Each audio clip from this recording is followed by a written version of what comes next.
Aw, come on, man. It's Go for it, dude. It's Friday! Friday! Friday!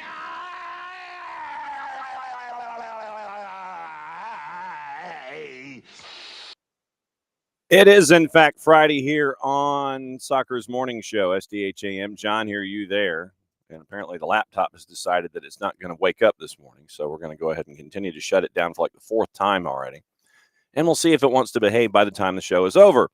John, hear you there. It's a weekend whip around Friday, free for all. Everything's on the table. Whatever you guys want to talk about, it's all there. Hour number 2, obviously, weekend whip around, patent pending, trademark coming sooner, hopefully rather than later. We'll break down everything from the weekend and look at Major League Soccer, look at Atlanta United, look at FC Dallas, look at all points in between and all of the matchups that are there, and we can run through all of that in hour number 2. If our friends from Beyond Goals Mentoring, Michael Parkhurst and Greg Garza, are not globetrotting or mentoring or benefiting humanity on the whole, hopefully we get the chance to catch up with them at 9:30 and go through the Friday free kick and see what's going on there. In between all of that stuff, we got a lot of news. And we can, I guess, we'll go ahead and use this moniker. Why not?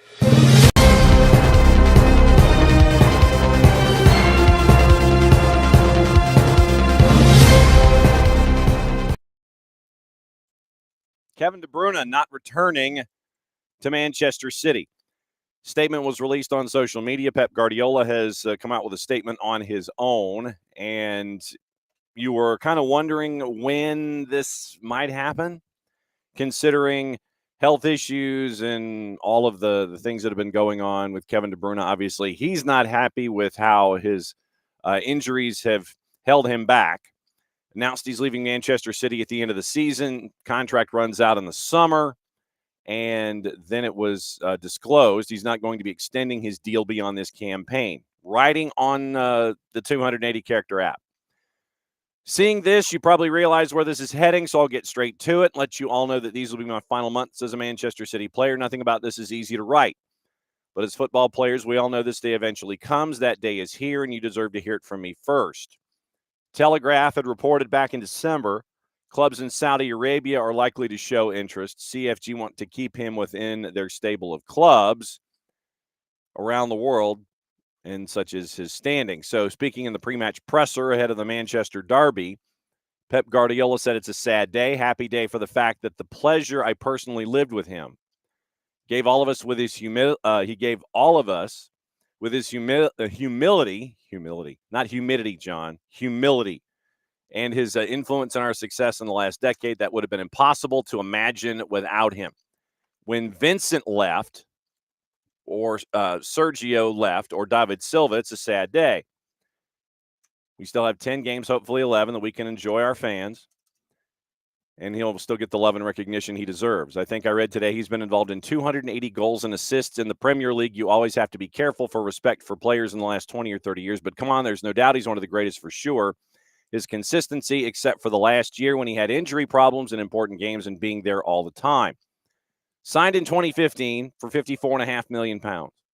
Regarded as one of the club's greatest players after winning 6 Premier League titles, 2 FA Cups, 5 League Cups, and the Champions League. Guardiola continued, his assists, his goals, his vision in the final third is so difficult to replace. Everyone can make actions, but over how many years and games is what makes him unique. His performance during this decade has been outstanding. We've won a lot of trophies, and he's been involved in every single one. He's part of the club. Club has said to do him, the door is open for the rest of his life. Whatever he wants to do, he's part of the family for the club. City said that they plan on delivering a fitting tribute and a farewell. 413 matches, 106 goals, 174 assists. So Kevin De Bruyne is ending his time at Manchester City as a player at the end of this year. So that is where, I guess, the earliest piece of news this morning involving Kevin De Bruyne. And no real surprise, his artistry is out there. I mean, his artistry is out there, up there, and ready to roll. And so it will be fun, intriguing, and we're all going to sit there and go, where is the next step in Kevin De Bruyne's career? That's going to be the biggest question going forward. So, morning, David. Morning, Ricky. Yes, 5 Stripes Friday and 404 Day. Yes. Well, you know what you could do, Abby? Abby's wondering what shirt to wear today. What you could wear, why don't you wear both? Start like up and through like middle of the afternoon and then change. Because I think it's supposed to be like in the mid 80s. So, knowing somebody like me, end up something like, well, yeah, I'd probably end up having to wear both at some point anyway. So we'll see. We'll see what rolls there. But wear them both. Why not? 5 Stripes Day, 404 Day. So that's your rundown for the morning. Once again, if we can catch up with our friends from Beyond Goals Mentoring, we will. We can whip around in hour number 2. Yesterday, Open Cup came up with their matchups in the next round. And now this is when we get into like the group stage deal, and it's like you've got to get out of your group, and then they get everything all squared away again. You have the draw and the studio and all those kinds of things. And so yesterday, you now know what the next go round is in a couple of weeks. Third round schedule: Crew 2 and Riverhounds. Silly me. Crew 2 and Riverhounds. That's at 6 o'clock at lower.com on the 15th. Lou City and Loudoun United. Charlotte Independence, North Carolina FC. So that was a USL Championship matchup. Then it was a League One matchup, and now they're in split leagues. And that's at Matthews. P-Hop and Rhode Island FC. That one's going to be a fun one.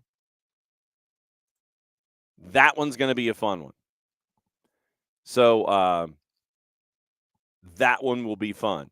So we'll see what happens with that. Also on the board, Battery and Tormenta. That one doesn't scream or anything like that with rivalries. So Battery and Tormenta on the 15th. Union Omaha and San Antonio FC on the 15th. AV Alta Orange County at AV Alta. That one's going to be on the 15th. Tacoma Defiance and Oakland Roots.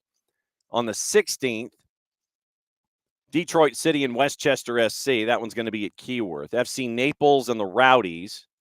That one's going to be in Naples. That one's going to be a fun one. Indy 11 and the Miami FC. Tulsa and Phoenix Rising. Switchbacks and One Knox. So One Knox, basically because there are too many teams in the southeastern United States that are doing well in Open Cup. Someone had to end up getting the short straw in this one, and it's One Knox. So One Knox gets to travel to Widener Field in beautiful downtown Colorado Springs, Colorado on the 16th. New Mexico United, El Paso Locomotive. Go ahead, line up a derby. Why not? Sacramento and El Farolito. That one's going to be a fun one for different reasons. And then you really want to talk about a short straw. Red Wolves, after knocking off Chattanooga FC, they have to travel to Vegas Lights and go play at Cashman on the 16th.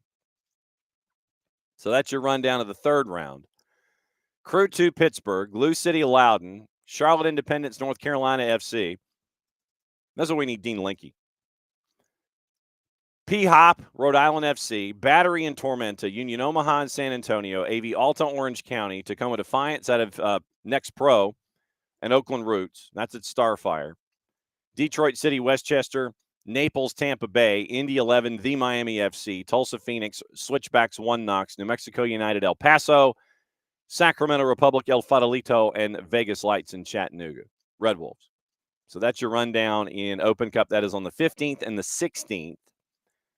All of them are going to be on Paramount Plus in some manner, way, shape, form, or fashion. Handful of them are going to be on Golazo Network. Another handful of them, including Sacramento and El Farolito, are going to be on CBS Sports Network. So that's the rundown there. Everything's on Paramount Plus. CBS Sports Network gets Lou City and Loudoun. Golazo gets P-Hop and Rhode Island FC. Golazo late gets AV Alta Orange County. Then on the 16th, Naples and Rowdies is on Golazo. New Mexico United and El Paso is on Golazo. Sacramento Republic, El Farolito is on CBS Sports Network. So that's your Open Cup matchups for the next round. Should be fun. Well, Ricky, you need to get to if Ricky needs to get to a brewery at some point today, you know what you could do? If you are, sir, in fact, a fanatico, you could join and be a fanatico here at SDH. And then if you joined and were a fanatico, you could check the list of those establishments and those kinds of establishments. And you could see if there was a discount that was tied to any of those particular establishments that is tied to being a fanatico. How do you become a fanatico, you may ask? Well, here's what you do. $10 a year. $10 a year. And what you can do for what do you do for $10? Seriously, what do you do for $10? Abby, I know, is a fanatico, and I know that we have some fanaticos, but this is where I sit there and I ask, why aren't you a fanatico? Get discounts all over basically North Georgia and Chateau Arenal in Costa Rica. Exclusive access to the group on the Chant app. To keep an eye on everything that we do here at SDH, you sign up, you go to group.chant.fan, group.chant.fan/soccerdownhere/join. If I could spell the word join. And that's with 2 N's, so just disregard the last N. Group.chant.fan/soccerdownhere/join. Group.chant.fan/soccerdownhere/join. With 1 N, not with 2. So that's what you do. You become a fanatico for $10 a year. You get a bunch of discounts. You get to hang out in our chant. Section, and you get all these discounts to all these cool places. And Ricky, you needed a brewery. I needed to talk about fanaticos. It seemed like a natural transition. So there you go. That was an easy one. All right. What else is going on this morning? I know that we've got to get into, and we got an update from our buddy Greg Garza. Greg is on a train, and if he can get inside Pearson Airport, we'll catch up with Greg and find out what's going on with everything involving our friends at Beyond Goals Mentoring, Messrs. Garza and Parkhurst. So that would be that would be fun if we ended up with Greg inside Pearson International Airport to discuss everything that's going on there. That would be pretty funny. But like I said, 10 o'clock, weekend whip around patent pending. That's when we catch up with Major League Soccer. That's when we get into everything else. All right, the other promos. Since Ricky went down the promo road, I'll go ahead and wrap up the other promos. I think he's at Pearson in Toronto because he sent us an email and he said he's on a train to the Toronto airport. And I'm guessing it's Pearson because if it's the one on the island, that'd be a heck of a train. If he's the one on the island that's right next to downtown, that's a heck of a train ride. But I think he's on TTC, and I think he's heading to Pearson.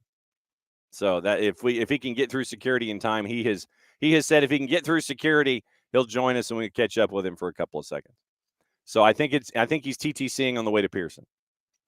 So we'll find out what's going on in the life of Greg Garza, the globetrotter that is Greg Garza, and find out what's going on in the world of mentoring this time of year. Also, all the other promos. Once again, Kickoff Coffee and kickoffcoffeeco.com. And what you can do there is hit that QR code. See what I did? You hit that QR code, and you go to Kickoff Coffee and kickoffcoffeeco.com, and you buy out the store. You help out our friends at Kickoff Coffee and kickoffcoffeeco.com. Use the code SoccerDownHere15 when you check out. They, in turn, take 10%. Reinvested into youth games, youth initiatives, stuff that they think is cool. Brought to us by our friends at Kickoff Coffee and kickoffcoffeeco.com. Now, you can do that.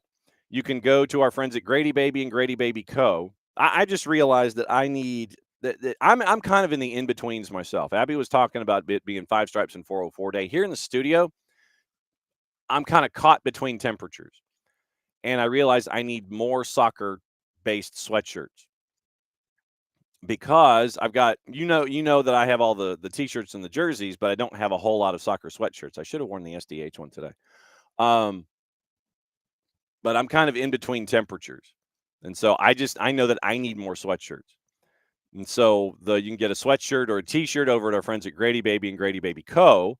The Soccer is Just Better in Atlanta ones, black, red, SDH network logo here on the sleeve, Grady Baby logo on the right sleeve. Really comfortable stuff. The boss can't wear red of any kind, so she has stolen the black one, and it is a sweatshirt, T-shirt kind of a deal. And you get Soccer's Just Better in Atlanta, gold embossed on the front. And you get to help out middle school soccer programs attached to the Atlanta public school system by picking up the Soccer's Just Better in Atlanta gear from our friends at Grady Baby and Grady Baby Co. Also, Olive and York. And if you have a question about personalization, consult Abby, because you can get the Olive and York jersey and Kaiser Permanente on the front, thanks to them for everything that they do all the time here at SDH. And then what you get there is Kaiser Permanente on the front, floppy collar, very, very 80s. Soccer for Good on one sleeve, Beyond Goals Mentoring on the other sleeve, personalized on the back. You have your choice on the navy jersey to go either one of two ways. You can go white letters and numerals or lighter blue letters and numerals. Michael Parkhurst went white because he couldn't go lighter blue because he went to Wake Forest, and that'd be kind of like crossing the streams in the ACC. So go to Olive and York, pick up the SDH jerseys here for this year. Helps out our 2025 Soccer for Good campaign. And what you can do, once again, personalize it either in white or in a lighter blue on the back when it comes to all of your personalization and your jerseys and such. You can help out the Marshall Islands Soccer Federation. Like I said, I got about 10 scarves left before I have to go make another order. I have to send one to Brooklyn. And if you have not helped out the Marshall Islands Soccer Federation, they've got about 6 weeks to close the 80% that they're missing on the Kickstarter campaign. They're at about 4,000 out of 20. And so if you are inclined, please help out our friends at the Marshall Islands so they can have that first ever competition there in August in Springdale, Arkansas at John Brown University with themselves, 11v11, Guam's, U.S. Virgin Islands, Turks and Caicos. They're trying to get everybody there for the week.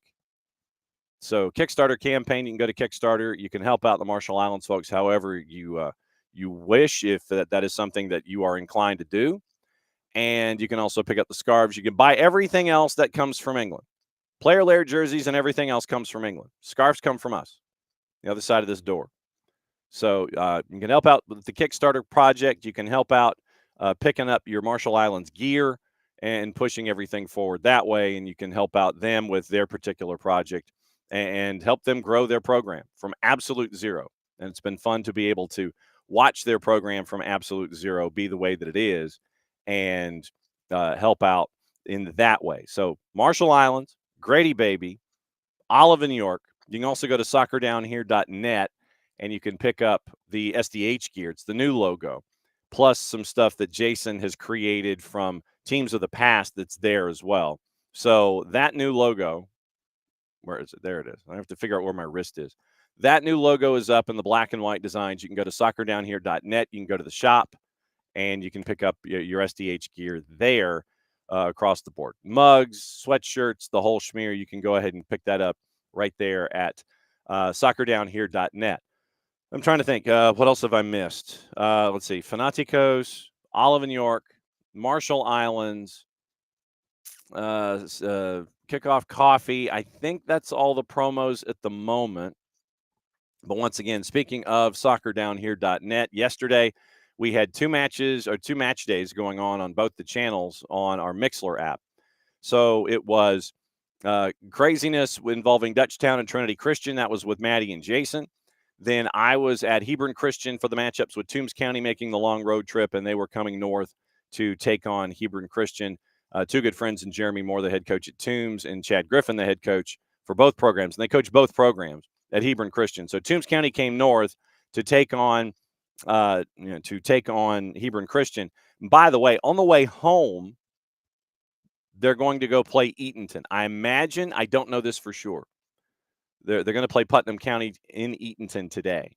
I imagine that it was not going to be a long ride. It was going to be a long ride home and then pick up and then drive to Eatonton and drive back. I imagine that they're staying someplace tonight that they stayed someplace last night on their way to Eatonton today. I do not have independent confirmation of that, but it is one of those where you want to challenge yourself in the non-region schedule. Jeremy Moore wanted to do that, and so he paired up with Chad, who he knows from his time at Calvary Day on the coast. And so spring break for Toombs County, they're like, yeah, we want to keep sharp. You want to play? Okay, fine.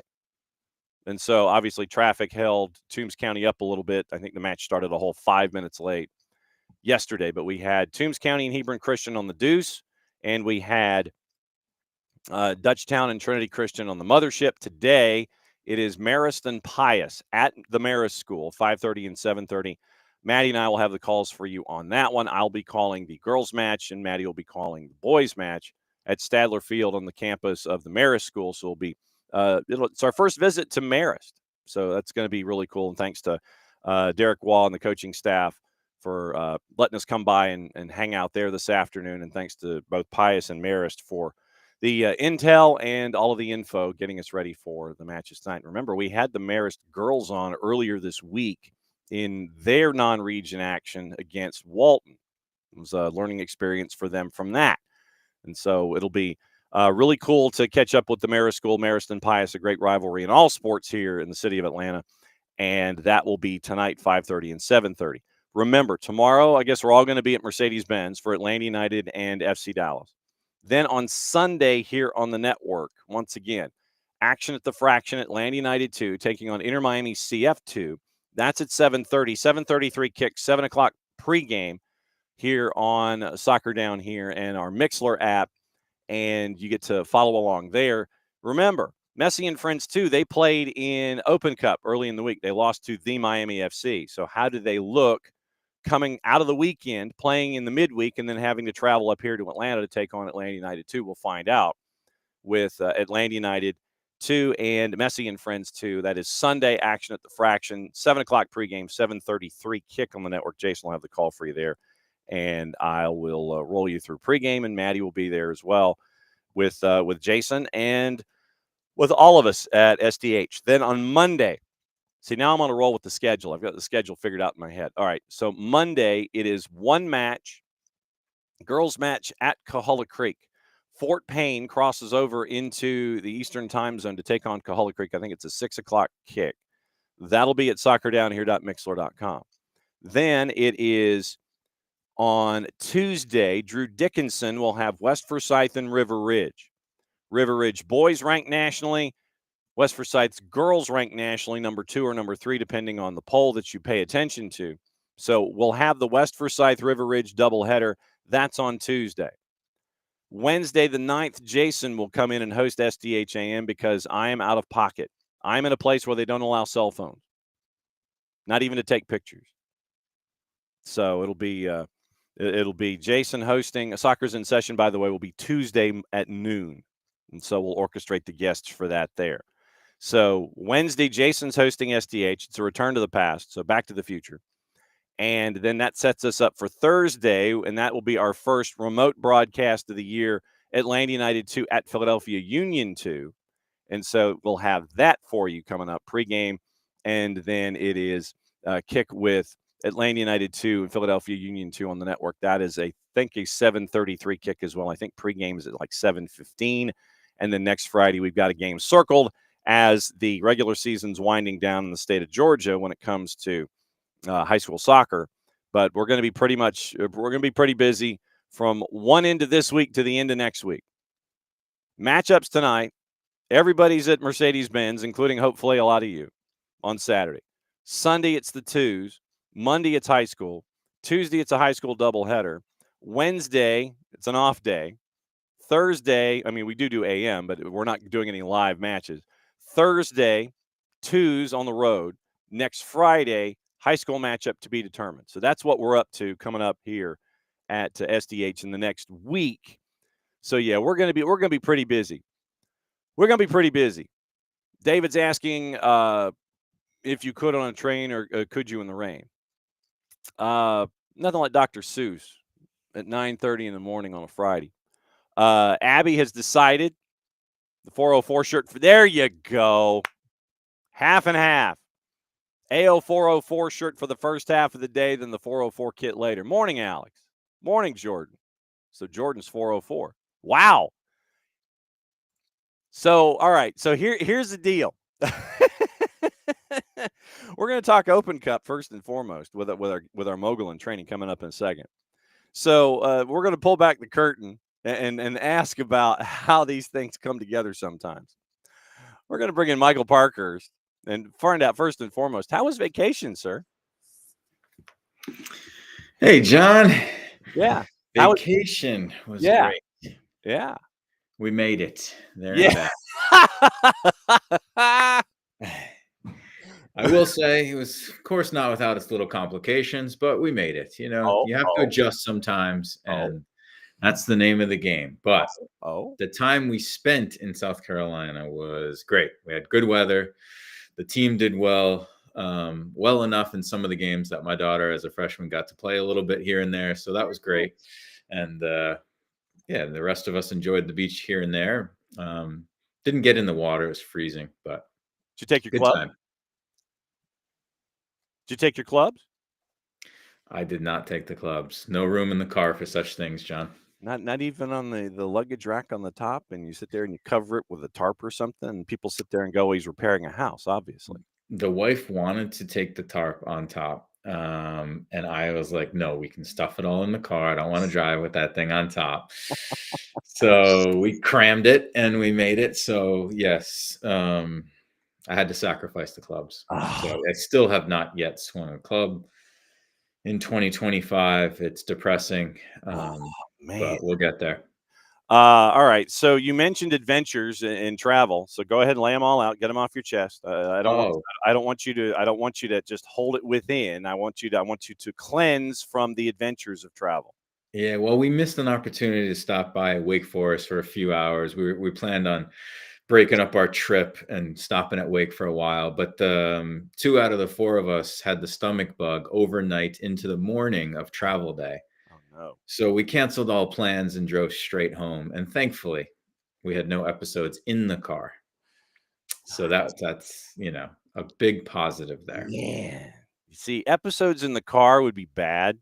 Mm-hmm. Because it literally, and you don't know if it's a false alarm or not. It's like, pull over, stop. I'm gonna do something. And we had a couple of those. Oh, you had a couple of false starts? We had a couple of false alarms, but I'd rather pull over and have a false alarm than not pull over and have a real alarm. Yes, that is always good. So was Deacon happy to see you when you got home? Oh, Deacon made the trip, John. Oh no. Deacon made the trip, as terrified as she was in the car for all 11 hours of it. Really? Deacon's terrified of the car? Yeah, doesn't like it. Oh wow. Yeah, we didn't do well enough taking her out and about as a puppy, apparently. So she doesn't like the car, but she'd rather be with us in the car than not with us. So correct. Yes, that is absolutely true. I can. She's still sleeping things off, John. Yeah. Oh wow! I just have this vision of Deacon being out past curfew when you're on the beach, and it's like the door opens at like 1:30 in the morning. Deacon's trying to sneak in. You're looking out, and Deacon's like, "Oh, I thought you were asleep." Well, I was till you opened the door. Exactly. I just have this vision of Deacon partying on the road with the family Parkhurst. She was loving it. Came to all of our dinners. Thankfully, it's very dog friendly down there. Beaches, restaurants, and everything. So, yeah, she got to experience everything. And she's still crashed out, as she should, because the rowdy man is absolutely crashed out right down here underneath the table. Oh, he's like literally when the boss leaves and I'm getting ready for the show every morning, he'll come down, he'll be on whatever level he's on, and he wants to make sure that he is in his poofy bed right down here, and he's crashed out, and he's making sure that he's guarding everything, and even with his eyes closed. As he should. Let's see. So Greg was on his way to Pearson on a train, and how did that conversation go? Yo, dude, I don't think I'm going to make it. Can you sub for me? I saw the email, and I texted him. I was like, dude, don't worry about it. I can jump on. Okay. All right. I didn't know if this was like a oh my God, we're going to do a quick tag it kind of a thing. No, I was like, no stress. No stress. All right. So then my first question has to do with detaching and taking it easy.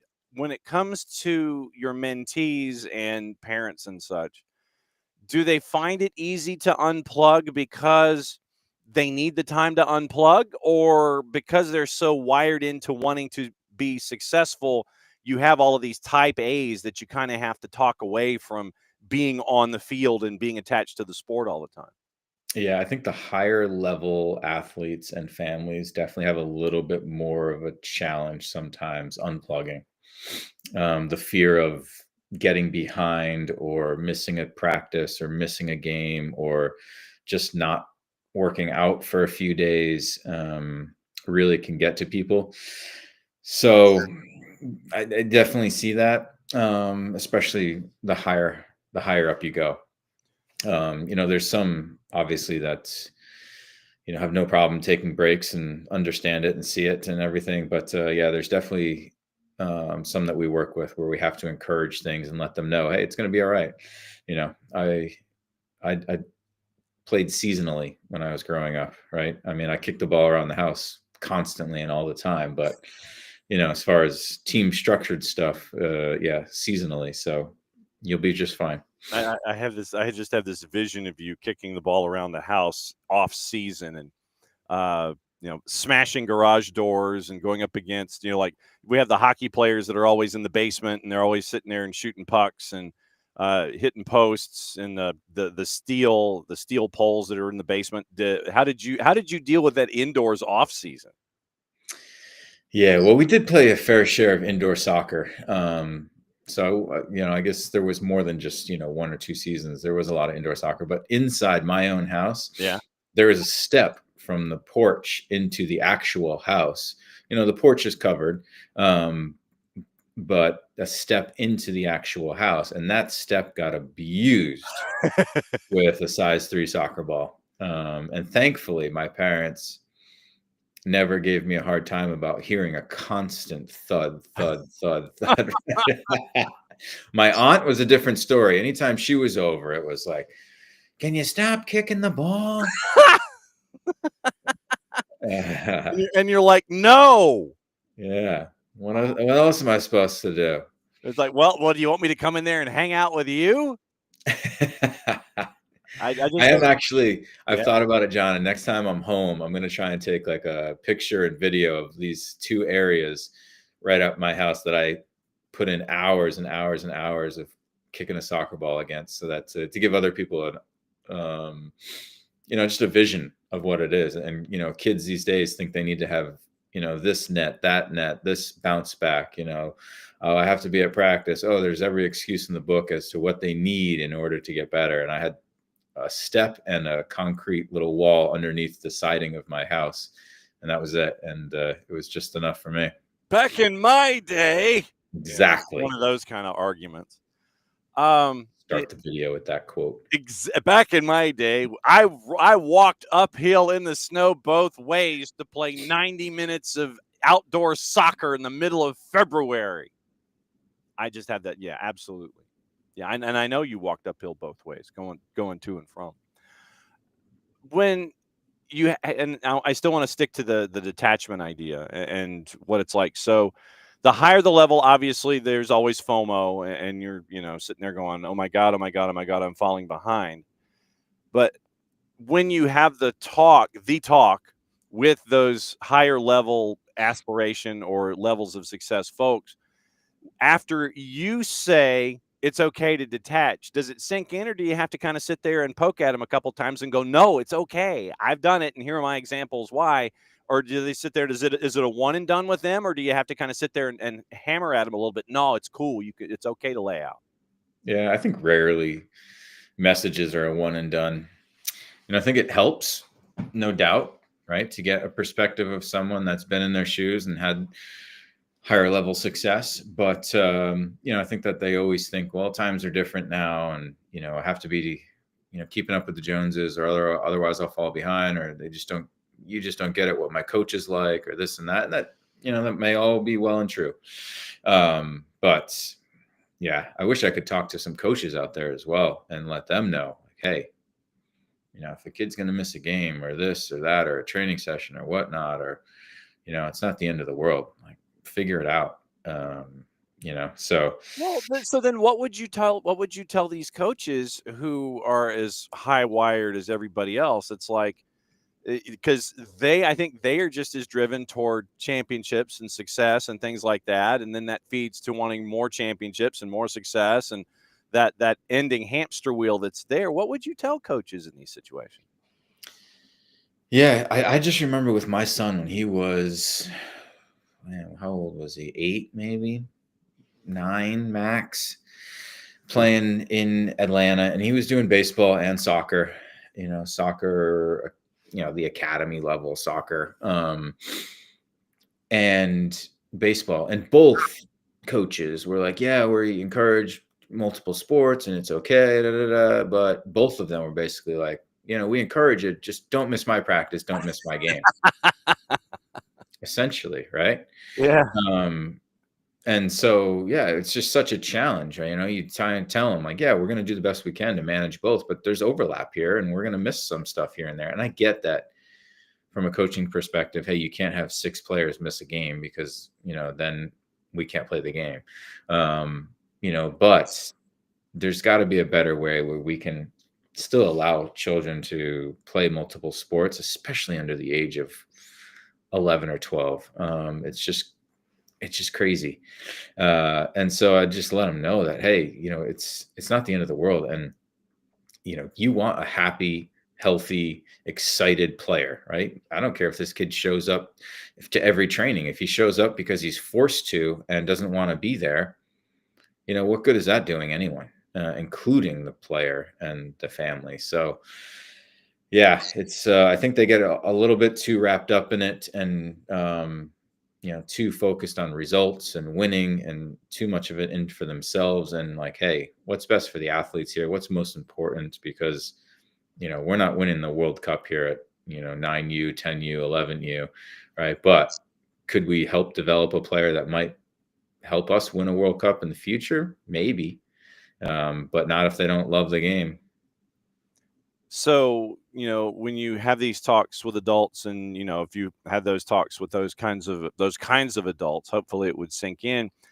And when you're trying to impress upon them that it's okay to miss a couple things, are you the parent / mentor that is encouraging playing multiple sports, or are you a one person, sport mentor, activist? How are you as a dad, and how are you as a mentor when it comes to playing more than one sport and being seasonal about things? I love it. Don't get me wrong. I love it and I encourage it, but I also know it's so difficult. It's so, so difficult, and it's challenging, and it's expensive, and it's a lot on families. So I honestly don't know how realistic it is. And I hate even saying that, right? Because yes, it's possible, if you're only doing rec, to do seasonally, right? But even with my own son, we had to move on from rec baseball, especially here in Ohio. Rec baseball down south is much different. Yeah. But here it was, he was playing with kids who couldn't catch a ball, and, he's trying to really develop and get better and things. And so it was like, this isn't really helping him. He's not having fun going to practice doing this stuff. So we had to move on. And then when you get to a travel team, it's so difficult to play another sport. So as much as I encourage it, it's so unrealistic. Unfortunately, that's the way it is right now. And so, I don't want to, hey, yeah, you should play multiple sports. And when it's so challenging, and there are some players in high school that play multiple sports, which is great. And I see that. I even see it here locally, which is fantastic. But for high level athletes who are trying to get better, it's just so challenging, even from an age of like 9 or 10. And so I feel for parents, and I feel for kids that want to play multiple sports, but feel like they can't. So, yeah, I mean, and is this an opinion that you've developed over time, more as a father, to understand, okay, it probably needs to be just locked down into one sport, or was this something that has become something that you've discovered over time? Was there a moment where you're like, yeah, it probably needs to be just one sport, or was it something that you've kind of just figured out? I think down in Atlanta when we were trying to do NASA soccer and what was it, East Side baseball for my son. We were trying to have him play multiple sports, and the commitment just from the parents, right? Driving him to one practice, taking him straight to the other practice, like having dinner in the car in between, like that's a lot. Yeah. It's a lot on us. It's a lot on him. And, it's just challenging. As much as he loved playing both and I want him to play both, it was just a lot. And it only gets tougher as they get older. And so, yes, I'm still a proponent, and I think it's great for athletes to play multiple sports. I really do believe that number one, you're less likely to get these injuries at a younger age from overuse. And number two, I really do believe that there's so many things from multiple sports that you can learn and use in your main sport, that it's so beneficial. But it's tough. It's tough. And maybe as the second sport, you can play it recreationally. And that's the way you can do it, but it's impossible to play two travel teams or two, higher level sports. Is there a sport that you would recommend? Abby mentions that her son continued with dance as a sidebar to help out with soccer and skills and flexibility and such. And that's a wild card that I would have never pictured, but it makes a whole lot of sense. Mm-hmm. If there was a sport that you could pair with soccer, and like if soccer was your number one, it's like, okay, this is where my bread's buttered. I'm going down this road.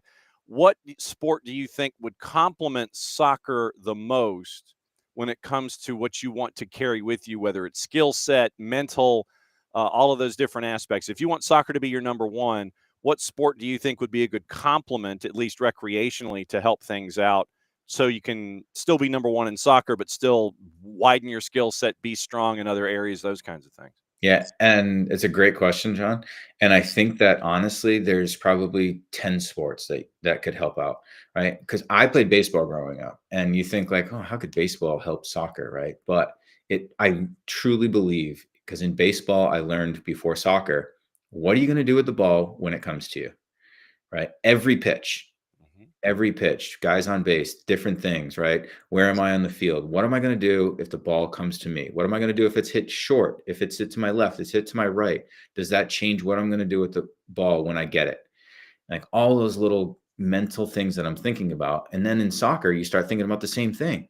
Okay, thinking ahead, right? What am I going to do with the ball if it comes over to me? And so now I'm reading the field a little bit more and seeing things. And so there's just one small example, right? Swimming could be so great for cardio, right? If you have to do a winter sport, right? Even karate, jujitsu, right? For discipline, or dance for flexibility. There's so many different sports that can have a benefit on your soccer play on or off the field. That there really is so many different ones. And I think that you can find something within every sport that can help you in another sport, including soccer. And well, then, there's golf to help you out with, geometry and things like that.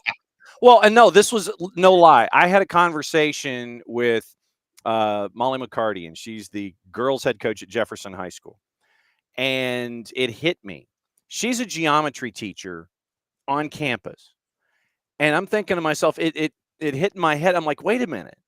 You've got a geometry teacher teaching soccer.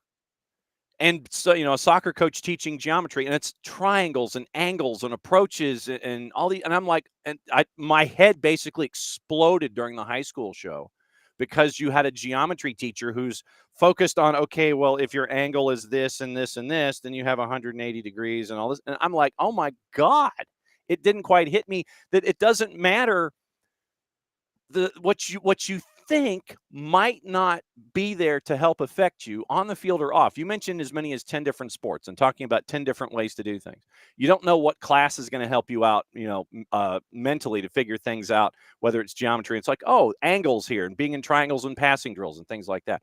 You never know where you're going to get hit with something that you think is going to help you. And so having an open mind about all these things, I think, is just as important as figuring out what complementary sport can help you in soccer.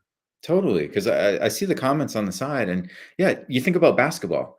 Okay, how do I have success against a player that's a foot taller than me? If I'm 12 years old and this kid's way developed and I'm not yet, right? How do I have success on a basketball court? Same thing in soccer, right? Golf, I would think what I would get the most out of golf is how to bounce back from mistakes, Mm-hmm.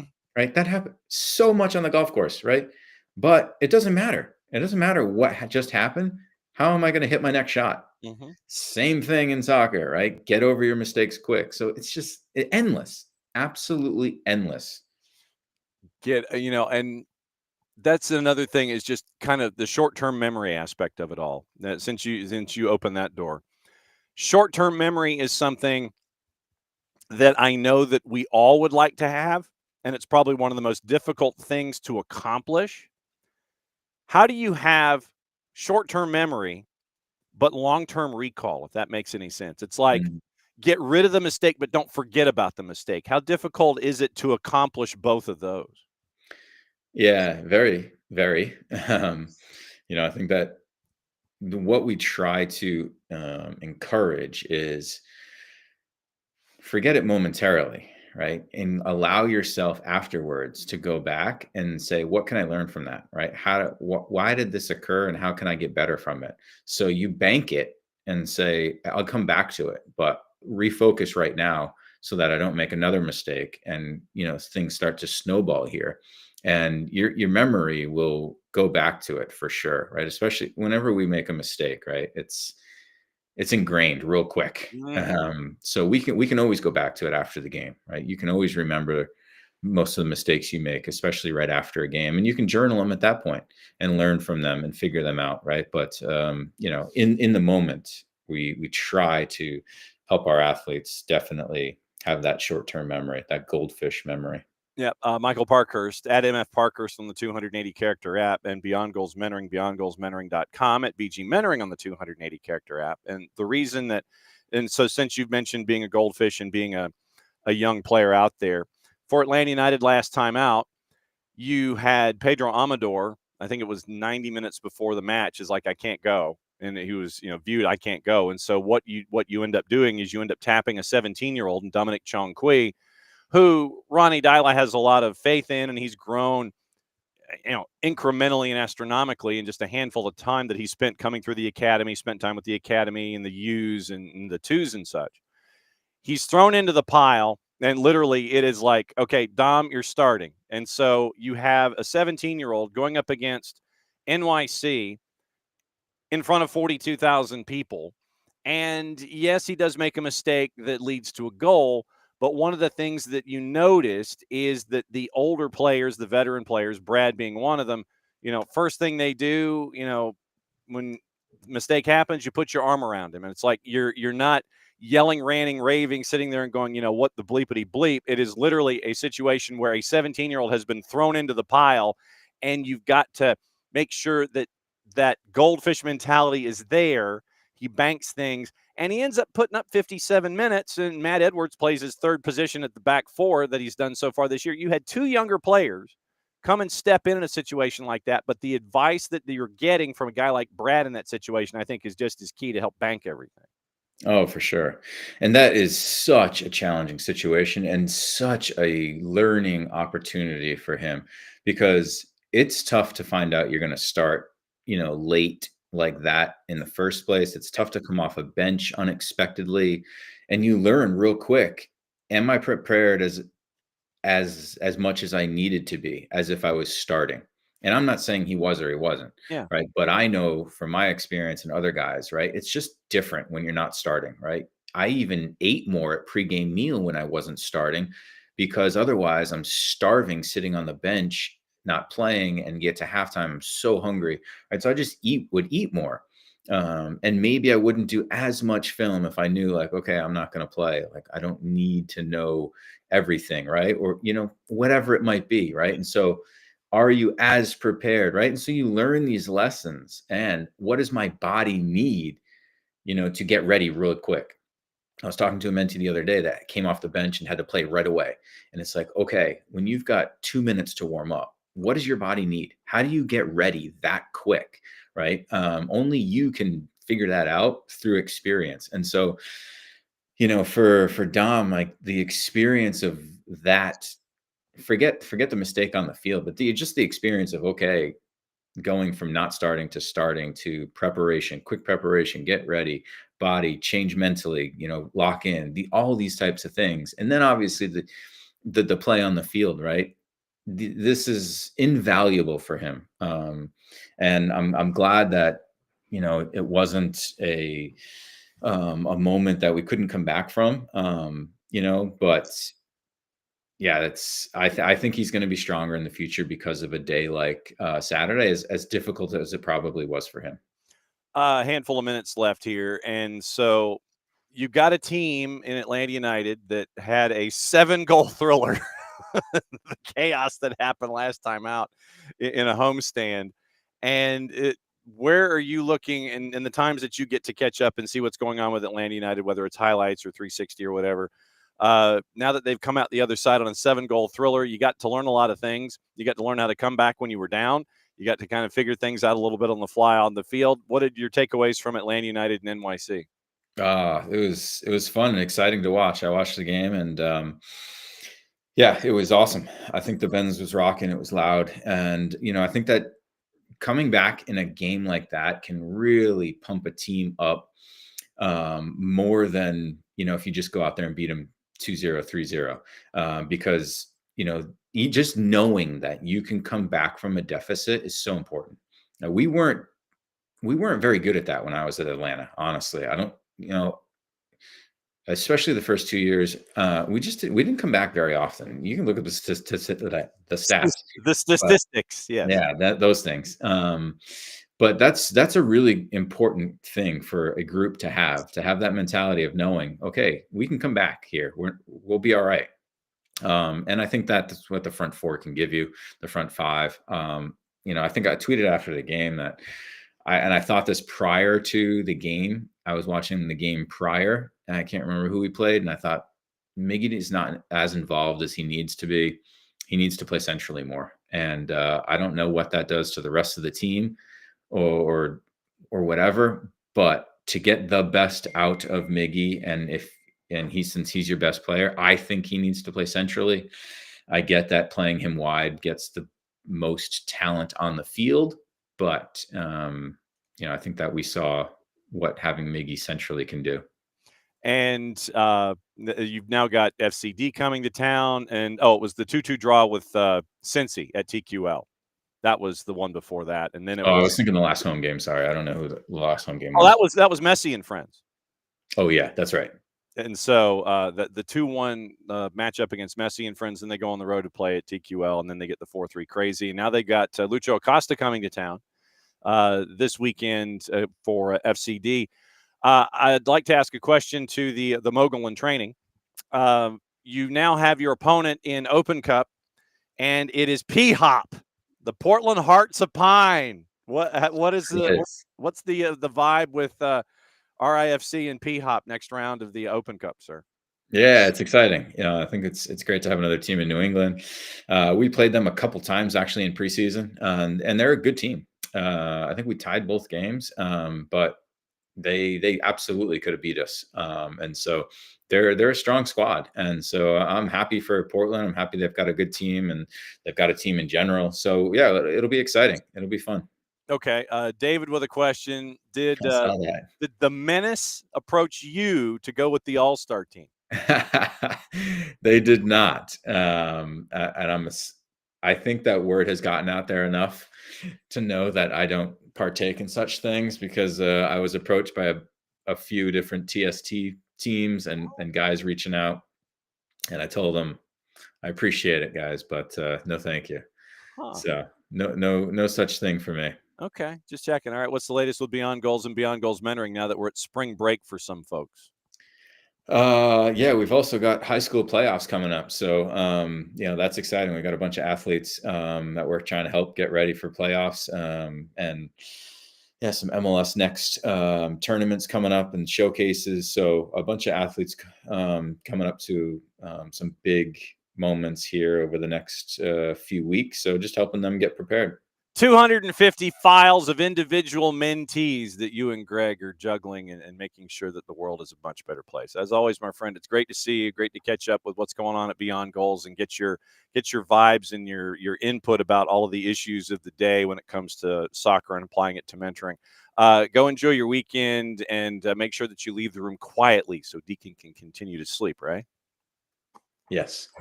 Have a great weekend, John. All right, See you all. that's Michael Parkhurst, everybody. Beyond Goals Mentoring and at BG Mentoring on the Twitters, at MF Parkhurst on the Twitters. And I mean, it is, boy, do they put up with me on a great deal of stuff. I mean, it's like we'll have a conversation and then that'll stir a topic. I mean, honestly, once again, I will show you the amount of questions that I have for Michael Parkhurst and Greg Garza on a given day. Let me see if I can. There it is. There it is. So that is the number of questions that I have prepared for Parky and Greg Garza, and for them to be able to answer the bell as much as they do, and come up with the topics that we do and all that kind of stuff. Very, very cool that we get to catch up with them and find out what's going on, and that they put up with me and all of my wanderings and all that kind of stuff. But Michael Parkhurst, Beyond Goals Mentoring, Michael Parkhurst, Rhode Island FC, all of the things that are there with, Abby's got breakfast at La Madeleine. All right, we'll enjoy that. You could always just bring us in there with you and just have the YouTube up on your phone and just have us be like the party of three. But no, they put up with me a great deal with all the questions that I have, because like I said, I don't really have anything prepared. Something might trigger in my head during the week, and then the on the field stuff is something that is a natural, but then it'll trigger something. It'll trigger an idea in a conversation, and that's where all of that stuff goes. So beyondgoalsmentoring.com, if you have a student athlete or a parent that might need mentoring assistance and or help, and at BG Mentoring, it is at MF Parkhurst, and Greg Garza is on Instagram and is not on Twitter. All right. Hour number 2. And that means it's the weekend whip around. Patent pending, trademark coming sooner, hopefully rather than later. I'm going to go through the odds in the Premier League. We'll go through what to watch, where to watch it, how to watch it, all those kinds of things, and then get you ready for MLS, Atlanta United, and FC Dallas coming up. If you missed the conversation that we had with Ryan Figert, the play-by-play voice on FC Dallas and the FC Dallas app, you can go back and listen to that. One of the things that I do want to bring up with Jason in his film study is the idea of running down that right-hand side against that left back, the young left back that's going to be in because of injury for FCD. So it might be run the right, challenge the kid. And then when you have insurance come over for FCD, that means that somebody else is open. Finding that open person as you're attacking down the right up against the young left back for FC Dallas, that to me is probably going to be something to keep an eye on for those of you that are going to be a part of the 40,000 plus at Mercedes-Benz on the weekend. All right, so we mentioned what's going on with Kevin De Bruyne and Manchester City. And so you have teams that wrapped up the midweek yesterday with Chelsea and Spurs. So you have 5 on Saturday, 4 on Sunday, and Leicester and Newcastle is Monday Night Football before they go back at it again on Saturdays and such. So yes, 7 to 12. Yes. Okay. Early match. It is Everton and Arsenal, and it is there's stupidity down here involving Jack Tarkowski and his wife and social media, and we'll get into it briefly. But once again, it is stupidity down here. Everton's a plus 376 at home. Arsenal's a minus 119. 10 o'clock. Crystal Palace favored at home against Brighton at a plus 142. Ipswich underdogs slightly. This is a must-win for them because it's a 6-pointer basically involving Wolves. Wolves favored on the road at a plus 152 at Ipswich. Ipswich is a plus 186. West Ham is a dog at home at a plus 199 against Bournemouth with all their injuries at a plus 131. Noon kick, the 12:30, is Aston Villa and Nottingham Forest. Villa even money plus 100. Nottingham Forest a plus 264. And your draw option of plus 254 in the composite, courtesy of our friends at Odds Portal. Sunday, Brentford and Chelsea at the G-Tech. Brentford a plus 211. Chelsea, having played yesterday, is a plus 116. Fulham a plus 337, hosting Liverpool at a minus 123. And Spurs a minus 263. Southampton a plus 600. Your draw is a plus 432. And this is the weekend that they go through the time change in England. And so it's 9 o'clock starts on Sunday morning, 10 o'clock starts on Saturday morning, 11:30 the Manchester Derby. Manchester City's a plus 110. Manchester United a plus 235. Your draw is a plus 254. Monday Night Football, Leicester hosting Newcastle. Newcastle a minus 200. Leicester a plus 545. And the draw option is a plus 334. The stupidity down here, if I can find it, is having to do with just stupid stuff. And honestly, and I think it was in the Guardian, but it's over a foul call, and you end up with the PGMOL sitting there and saying that, yeah, there should have been a red card on Tarkowski. Andy Hunter at the Guardian. Everton condemned threats aimed at Tarkowski after the Merseyside derby, pledged to work with social media companies and police on any investigations into online abuse. Tarkowski's wife, Samantha, said the defender received death threats after the defeat at Liverpool, and that the family had also been the target of abuse. Booked for an 11th-minute tackle on Alexis, Howard Webb has admitted to Liverpool the challenge was worthy of a red. Tarkowski apologized to McAllister after the game. Arne Slot welcomed the admission of an error by the PGMOL, but that hasn't stopped Tarkowski and his family from getting abused on social media. And statement from Everton. David Moyes came out with a statement earlier today. Samantha Tarkowski wrote on Instagram, said she had no choice but to call out the abuse following the derby, even though, quote, we usually just laugh it off. The level of abuse my husband is receiving, wishing death on him by comments about me, about us as a couple, and about him as a person is beyond disgusting. Yes, it is. And it even got to the point to where Samantha Tarkowski dropped an S-bomb on the gram. So it's paragraph 3, but the pure-ish messages, the threats, that's intentional, that's on you. Football's a sport, but the way some so-called fans behave is disgraceful. The abuse, the threats, it's not passionate, it's pathetic. We're real people, and this goes far beyond football. And yes, she did use the S word. She did not use the word ish. So, yeah, you got that. So, stupidity down here. Find out who they are and make sure that those individuals have no business doing anything involved with an Everton match ever, ever, ever again. Oh, well, there you go. Speaking of one of the individuals that we've been talking about this morning.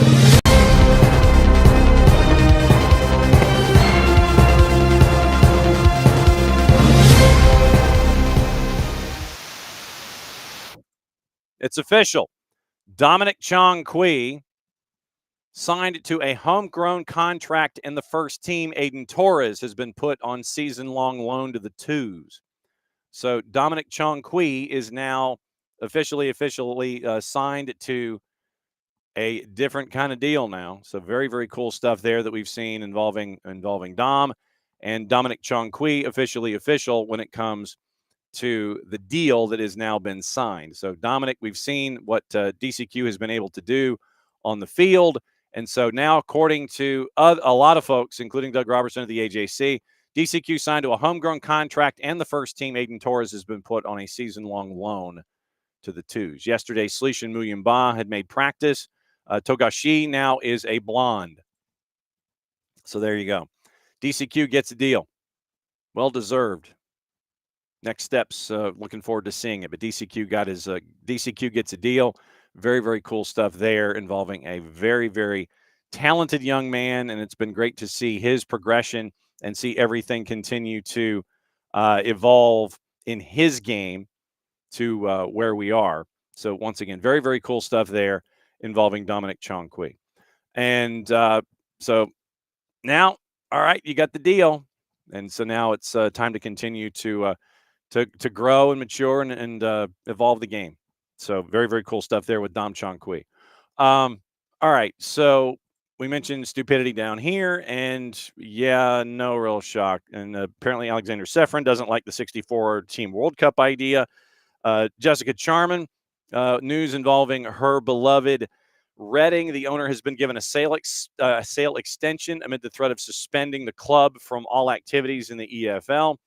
Barcelona, the Spanish Sports Council has upheld Barca's complaint. Sid Lowe in Madrid Danny Olmo and Po Victor can continue to play till the end of the year after the CSD, the Spanish Sports Council, upheld Barcelona's appeal against the league's decision to unregister them because the club did not meet a 31 December deadline on financial controls. Judgment comes a day after La Liga said Barca still did not comply with the salary limit set and that it would report the club's former auditors after €100 million effectively disappeared from the accounts. 3-month investigation delivered their judgment. Government body ruled that the Joint League Federation Commission that had announced the players could not be registered lacks the jurisdiction to rule on the case and that they had incorrectly denied the players a license. Olmo and Victor faced having their registration removed with immediate effect, but now can continue to play till the end of the fiscal year, after which Barca on June 30 will again have to meet FFP limits to register them for next year. So you had the 3 separate auditors. 31 December, Abading in Catalonia, Grant Thornton, and Crow. So Abading said, yeah, everything's good. Grant Thornton and Crow were like, no, it's not. They do not now include the €100 million deal. Okay. And more on that on the Morning Espresso with Jason. You can catch that in audio, video, or newsletter form. And you can find out what's on Jason's mind for like 15 minutes every morning. And we go deeper and in depth here on SDHAM. So you got all that. And is Ange Postecoglou out, overdone, and gone? Because it appeared that he cupped his ear to the fans. And everybody's like, oh, that's intentional. He did what he did. Oh, I don't, And so there's the standard amount of hue and cry involving Postecoglou. He's denied goading the fans by cupping his ears. So this might be done by at the end of this year. Ruud van Nistelrooy dropped Harry Winks from Leicester's squad in a row over a 100-mile commute. Van Nistelrooy wanted Winks to spend one night a week at the training ground. And now he's axed him from the squad after he refused to compromise on the commute. Van Nistelrooy had a confrontation with Winks over the international break after he declined a request to stay overnight one day a week at the training ground. Understood that the England international is one of 3 senior players to travel more than 90 miles a day to the training complex. Van Nistelrooy, in the article from John Percy at the Telegraph, battling to instill discipline at the strugglers, his plea for Winks to stay overnight at the training fell flat. £10 million signing from Spurs in July of 23, understood to have his own private reasons for commuting every day to training, announced the birth of a baby girl on Thursday. Enzo Maresca also allowed the midfielder to travel from his base without any issues. Van Nistelrooy reacted angrily, according to Percy, to what he perceived as indiscipline and excluded Winks from the squad for Wednesday night's match at Manchester City. Keen for Winks to stay overnight to aid preparation, with the squad training in the afternoon before a session the following morning. Unclear whether Winks will be available for Monday night's match against Newcastle, but folks are saying that the tete-a-tete was pretty heated. So you have Vestergaard recently bringing his dog to the training ground. Telegraph revealed that he was given permission to bring his pet on the one occasion because his family were away and no one was there to care for it. Vestergaard has not appeared in any Leicester squad since a loss at the end of February. 14 losses in the last 15 matches for Leicester. Sorry, Knicks. So it's a rough go, and Ruud van Nistelrooy is mad at Harry Winks, and it ain't looking good. It is not looking good. All right, let's get into the weekend preps in Major League Soccer. We'll go through all of the matches. We'll go through the standings. We'll lay out everything. We'll give you the juice boxes as we go here, and I anticipate Jason joining us in about 15 minutes, and we'll see who else gets to crash and who wants to crash. We'll roll through the matchups, give you the juice boxes, questions across the board. I want to know what you think in the Twitch pitch. I want you guys to know what is going on. There you go. David with a question basically about DCQ-ish. So who has the 14-year-old left back academy name for all of us to invest in, as every 3 years we have a 17-year-old phenom left back? Well, this is left back you. But that is a question for that's a question for for Jason and for Maddie about next up when it comes to left back you, who else to keep an eye on. So we'll pose that question when they come in. So left back you continues. That needs to be a T-shirt with us. All right, here's your rundown of the matchups, complete with juice boxes. Charlotte Nashville SC is going to start things off at 2:30. This is where we got to find out who the officials are as well when it comes to all of the pro refereeing assignments, and we will get those as well. So Charlotte is starting things off in the weekend. Match day 7 assignments. We'll go over those once again coming up in a bit. We'll go over Lucas Zapala's in the middle. Corey Parker's your AR1. Kyle Atkins is your AR2. Callan Radoslav, your 4th. Greg Dopka and Tom Supple, your VAR and your AVAR. In this particular matchup, Charlotte at home, even money plus 100. Draws a plus 236. Nashville SC is a plus 277. And apparently Dean Smith is none too pleased with the development of Wilf Zaha. So it was interesting comments. Apparently Zaha has to grow into he's got to grow into what's going on. Wilf, if I could spell Wilfred. Wilf Zaha. It's Wilfred Zaha. So yeah, there were press conference stuff this week with the latest in Wilf Zaha, but obviously we'll keep an eye on that. But you know that Wilf Zaha is he's out there, and he is like the main gun that folks are looking at for Charlotte. And it's going to be up to Zaha to adjust to everything. And all you've got to do is look as far back as the matchup against Messi and friends. They're going to foul him. They're going to be physical, and it's up for him to adjust. And it's also up to Charlotte to adjust to help see if Pep Biel is going to help and be that secondary name, because it's, hey, Wilf, go long and we'll get it to you. But when you're being physical and you're being fouled and he gets frustrated, then who are you going to have step up? So that's the quest right now for Charlotte. Charlotte is in the Wilf Zaha offensive loop. Who's going to help? And then when they help, does that free up Zaha? So right now, Charlotte is even money, plus 100. Nashville a plus 277, and your draws a plus 236. 440. I look at the times and I just add 10 minutes now. RSL hosting LAG. RSL at a plus 108. LAG and the draw basically within the range of error at about a plus 242. Guido Gonzalez Jr., the man in the middle. Jeffrey Greason, Ben Pilgrim, your ARs. Thomas Snyder is your 4th. Jeff Gamble and Claudio Badea are your VAR and your AVAR. For the other matchups there, you're looking at, LAG playing in the midweek RSL, safe haven at home. So I'm looking once again at the home side here at a plus 108. But once again, LAG played in the midweek. They're going to have a quick turn. What does the lineup look like? How are they with their minutes? All those kinds of things. I'm looking at RSL here.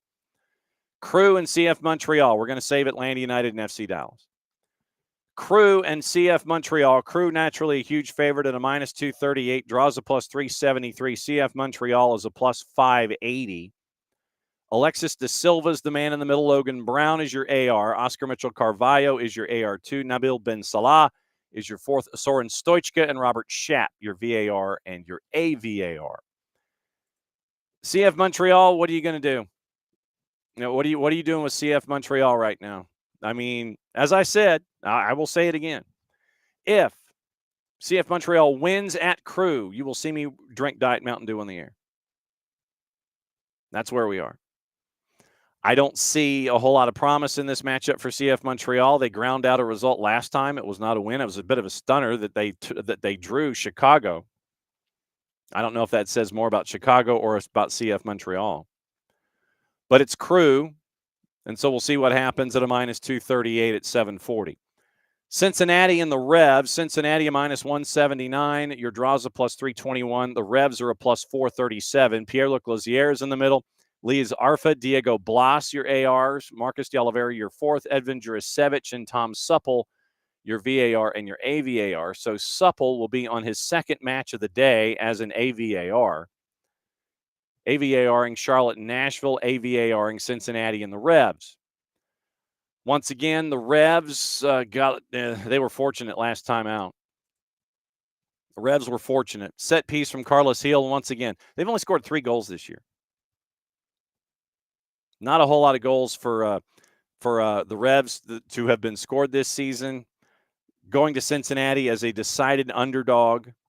We'll see what happens here, but obviously I'm leaning to the home side. One of the more intriguing matchups outside of Atlanta, early starts at 7:40. Red Bulls and Chicago Fire at SI Stadium. Red Bulls a -128. Fire are a plus 349, and your draw is a plus 259. In that matchup, Jair Marufo is in the middle. Corey Rockwell, Adam Winkowski, your ARs. J.C. Griggs is your fourth. Jeff Gamble and Craig Lowry are your VAR and your AVAR. This one's going to be an interesting one. It's going to be an interesting one for a couple of different reasons. Is Chicago on the road, or what are they like on the road? Are they for real, or do they still have things to figure out on the road? Red Bulls, they need to get back onto the winning side. They get the chance to do it at home at a -128. Defense really let them down last time out. They really let me down in fantasy, by the way. Fix your fantasy teams if you have not in whatever league you're in. But yeah, how do Red Bulls respond after last week? How do Fire respond on the road after what happened last week with CF Montreal? I'm thinking draw here. I think they cancel each other out, or if it is going to be a Red Bull win, it's going to be a tight one. Philadelphia and Orlando. Purple team is a plus 215 on the road. Draws a plus 271. Philadelphia is a plus 110. Ismair Pekmich is in the middle. Gerard Kader-Lebuy, is your AR along with Eduardo Jeff. Luis Diego Arroyo is your fourth. Eunice Marakchi and Brian Dunn, your VAR and your AVAR. Philadelphia, the Bradley Carnell Philadelphia Union,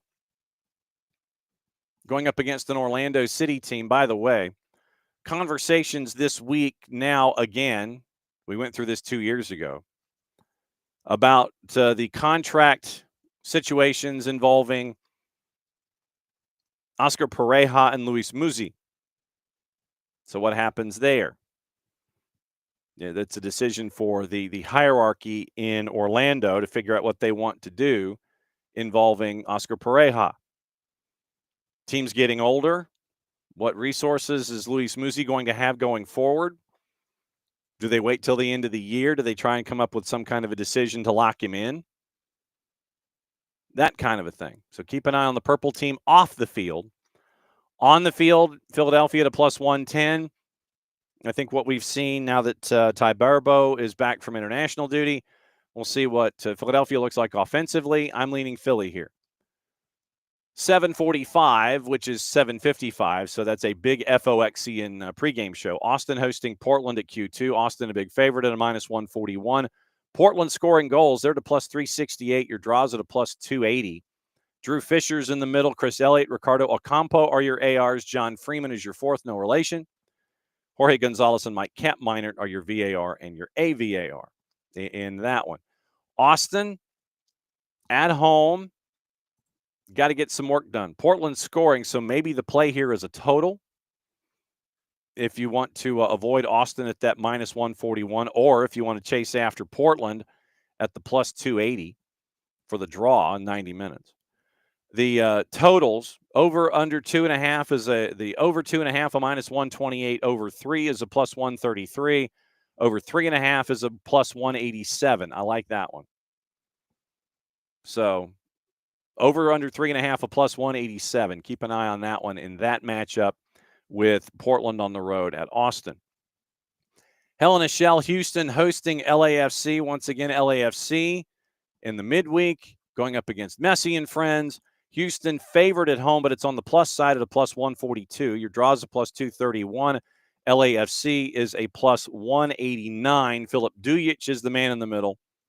Corey Richardson, Justin Howard are your ARs.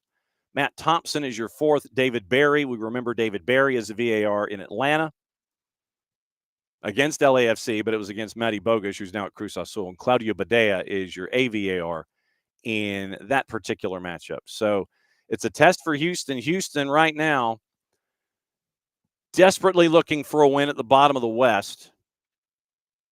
And LAFC coming off of playing Messi and friends, winning a grinder 1-0 in the midweek. Does Houston get it? We've been talking about who they lost. Ache and Carrasquilla, and you really didn't replace them. So maybe the draw here at plus 231, just saying. I-71 Derby, Sporting in St. Louis City SC. And with all of the problems that we've seen involving Sporting Kansas City, and we've talked about them a lot all week. Tori Penso, Catherine Nesbitt, Brooke Mayo, by the way. Ref in your AR. Sergei Demyanchuk is your fourth. Michael Radchuk and Megan Mullen, your VAR and your AVAR. With Sporting, where are you going?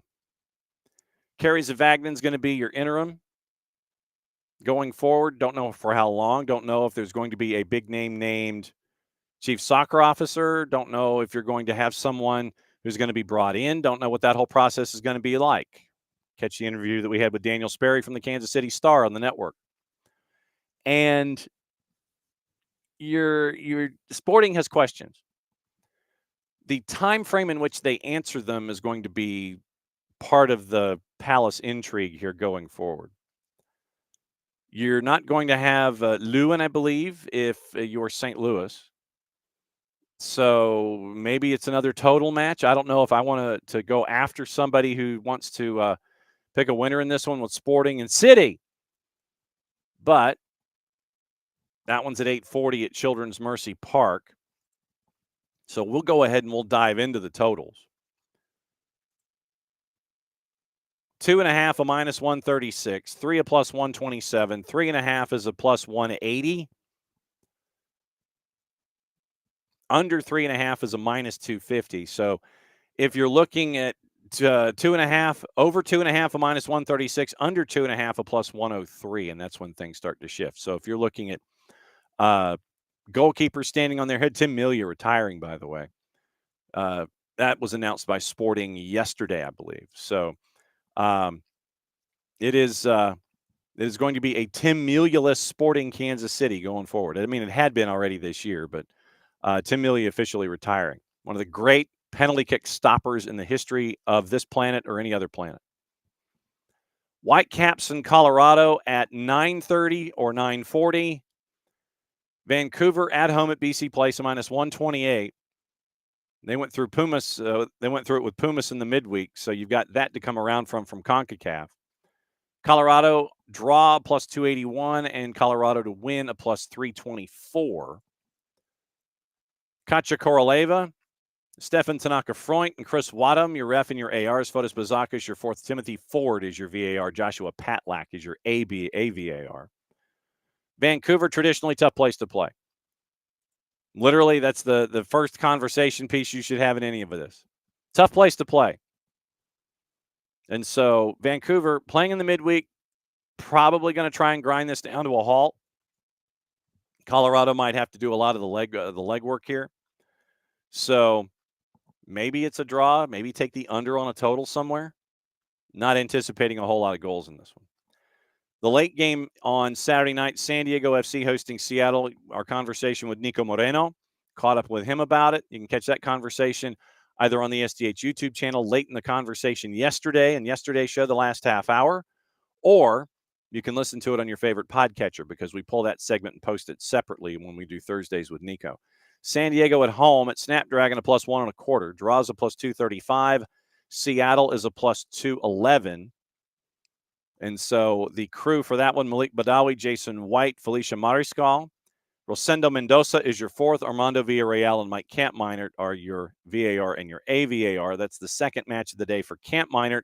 He's literally going from Austin and Portland into the next room to get ready for San Diego and Seattle at 10:30.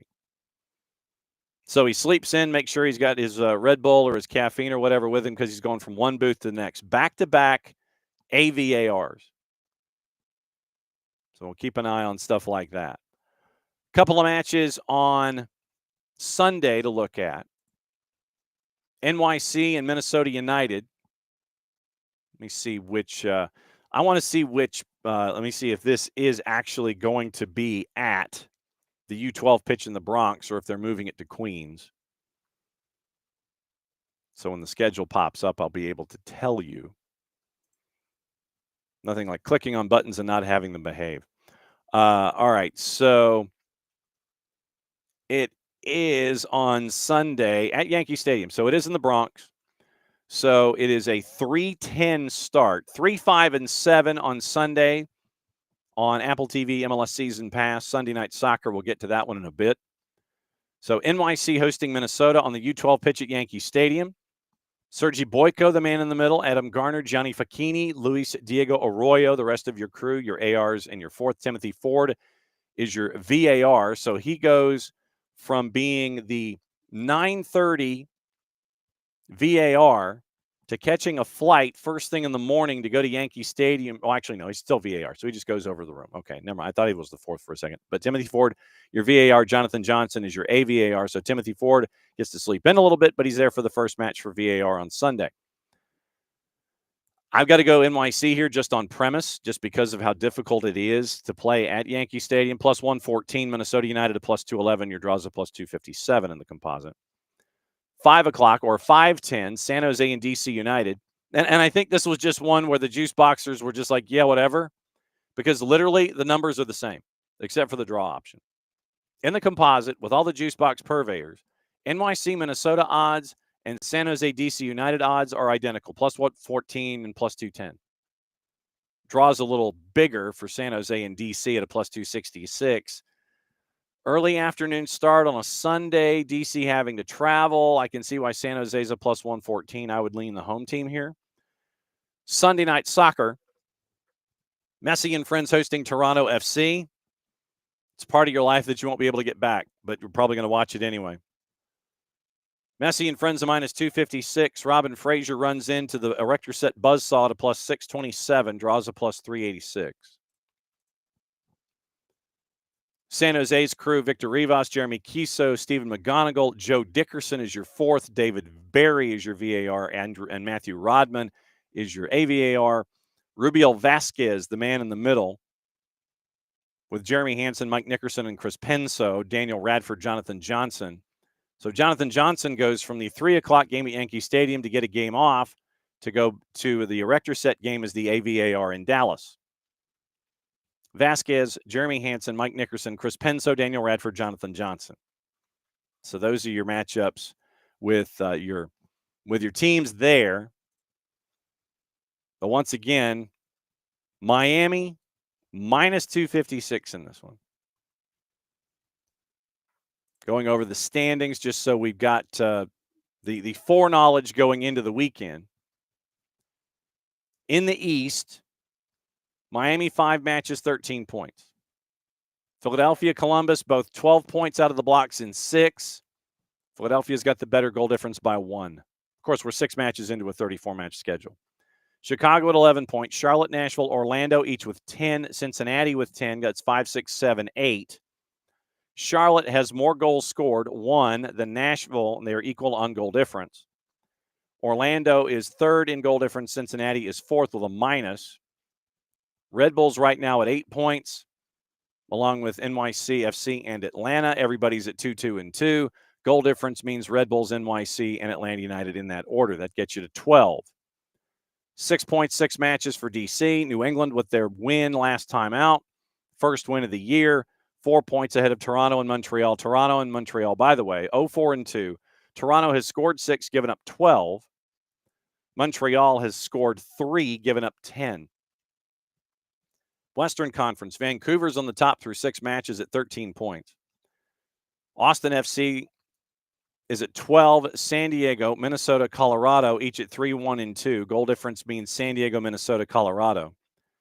Portland and Dallas each with 10 points at 3, 2, and 1. Better goal difference in Portland. 8, 9 right now is LAFC with 9 points. St. Louis City SC with 8. San Jose at 7 points. Once again, you don't know which one you're going to get. RSL and Seattle each with 6 points. LAG with 2 points. Houston with 2 points. They are both at 0-4 and 2. And that's why we've been saying kind of keep an eye on if once again, you're looking at folks that might be looking for changes of address. We've already seen it with Laurent Courtois, which was ridiculous. And now we've seen it with Peter Vermes. But Houston at 0-4-2, LA at 0-4-2. LA has scored one more goal. So we're to the second tiebreaker. Kansas City, 1 point, 0-5-1, 6 goals scored, giving up 2 on average, and it's only scoring 1 on average, 0-2-1, 0-3-0 at home and away this season. So that's where things stand going into the match that we're going to talk about here with Atlanta United and FC Dallas. Atlanta United minus 152 at home against FCD. FC Dallas is a plus 361, draws a plus 312. If you get into the other numbers, you want to get into totals and things like that, the over-under 2.5 a minus 185, 3.5 a plus 131. So they're kind of underselling it a little bit. They're thinking something 2-1-ish. 4.5 a plus 300. Considering what happened last time, just for giggles, if it ended up 4-3 again, the over-under at 6.5 is a plus 1450. Once again, that's in the composite courtesy of our friends at Odds Portal. And the question that we have is, once again, the conversation that we had with Ryan Figert, where you have a young left back who has made his way up through the academy, and he's been getting minutes, but it looks like he's going to be getting the start coming out of the blocks at left back. So then the attack that we know with Atlanta United down the right is right in the crosshairs of that replacement. Quoting the boss when she's referring to someone who is trying to either have fun in the house and have zoomies, or needs to go outside and visit the trees and the bushes. Run, run, run, run, run, run, run. Okay, he's still asleep. He didn't trigger that, but anyway, that's what I'm looking at. I'm looking at the left side of the defense for FC Dallas, the right side of the attack for Atlanta United, and how FC Dallas will help in the defense in that particular pattern of offense for Atlanta United, and then once again adjust to the adjustment. I figure it's going to be down the right-hand side of the attack. Brooks, Saba, Miranchuk, Miggy, all of that down the right-hand side, going up against a young left back for FC Dallas. How does Dallas then adjust to that adjustment? How does Atlanta adjust to that? So you figure there's going to be some shading, there's going to be some protection over there. Then how does Atlanta sit there and adjust to that protection and the shading from FC Dallas? So there you go. There it is. Ricky looking at the schedule. Disappointing, the league had an opportunity to have a replaying of the first MLS match on Sunday Night Soccer, and they picked Miami and Toronto. Morning, Lookville. How is everybody this morning? So yeah, so you get Sunday Night Soccer, and you're going with Messi and friends, and I guess I should look at did I look at the total on this one already? Because if you look at the I know we looked at the numbers. Let me look at the total and see what the totals are in this particular matchup on Sunday Night Soccer. Over under Messi and friends in Toronto, 2.5 a minus 184, 3.5 a plus 135. So if it gets to 2-2 and you've cleared it a plus 135 at the erector set, you're looking for 4 goals. You can get that at a plus 135. 4.5 is a plus 315. So if you think it's going to go to 3-2, you can get it at a plus 415. A plus 315 in the composite. So plus 315 at 4.5. It is 3.5 a plus 135 and 2.5 a minus 184. Sometimes I just think they just throw numbers up there to throw them up there. But anyway, so not a surprise. Everything kind of shifts around 3. And Messi and friends at a minus 256 in that one. In that matchup, once again, folks in the middle, Rubio Vasquez, Jeremy Hansen, Mike Nickerson, Chris Penso, your VAR, Daniel Radford, Jonathan Johnson, your AVAR. For Atlanta, it is Ricardo Fierro in the middle, Ryan Graves, Kevin Klinger, Benjamin Meyer, your ARs and your fourth, Armando Villarreal's your VAR, Your AVAR is Jeff Mushik. So Armando Villarreal is your VAR in this matchup with Ricardo Fierro on the board for being the man in the middle in this particular matchup. But for Atlanta United, for me, once again, it's that first matchup going down the right-hand side of the attack up against a young left back. What does FCD do to help shade and help with numbers? And what does Atlanta United do when they find that numerical advantage and then find the open man? So that's what I'm staring at here. Hit it early, hit it often, and we'll see what happens when folks adjust. That's what I'm staring at with that particular matchup. Let me know what's on your mind when it comes to this one as well. Other news in and around, like I said, we talked about the MLS juice boxes. We talked about the Premier League juice boxes that are there and all of the other issues that are attached with yeah, and all the other silliness and stupidity that's attached there as well. Let me go through the other news that is in and around this morning. Once again, we talked about Kevin De Bruyne, and there's a concern or just a wonder if he would be available for the Club World Cup or if he would be available for someone else in the Club World Cup. So that to me is one of the larger points. So if it's at the end of the season, De Bruyne, where does he go? And does it end up being someplace else that that you could end up playing for if you transfer in the extraordinary transfer window? That is the other elements in all of this. Speaking of Manchester City, details of the club's, and this is from PA Media, details of the club's legal challenge to the Prem's updated rules on commercial deals have been shared with their rivals. City launched the arbitration proceedings back on January 20 against the validity of the amended associated party transaction rules, which seek to ensure that deals struck between clubs and entities linked to the ownership are fair market value. The league is understood to have emailed clubs on Thursday to inform them of a statement of claim from City dated March 27. The claim sets out the details of City's arguments against the rules.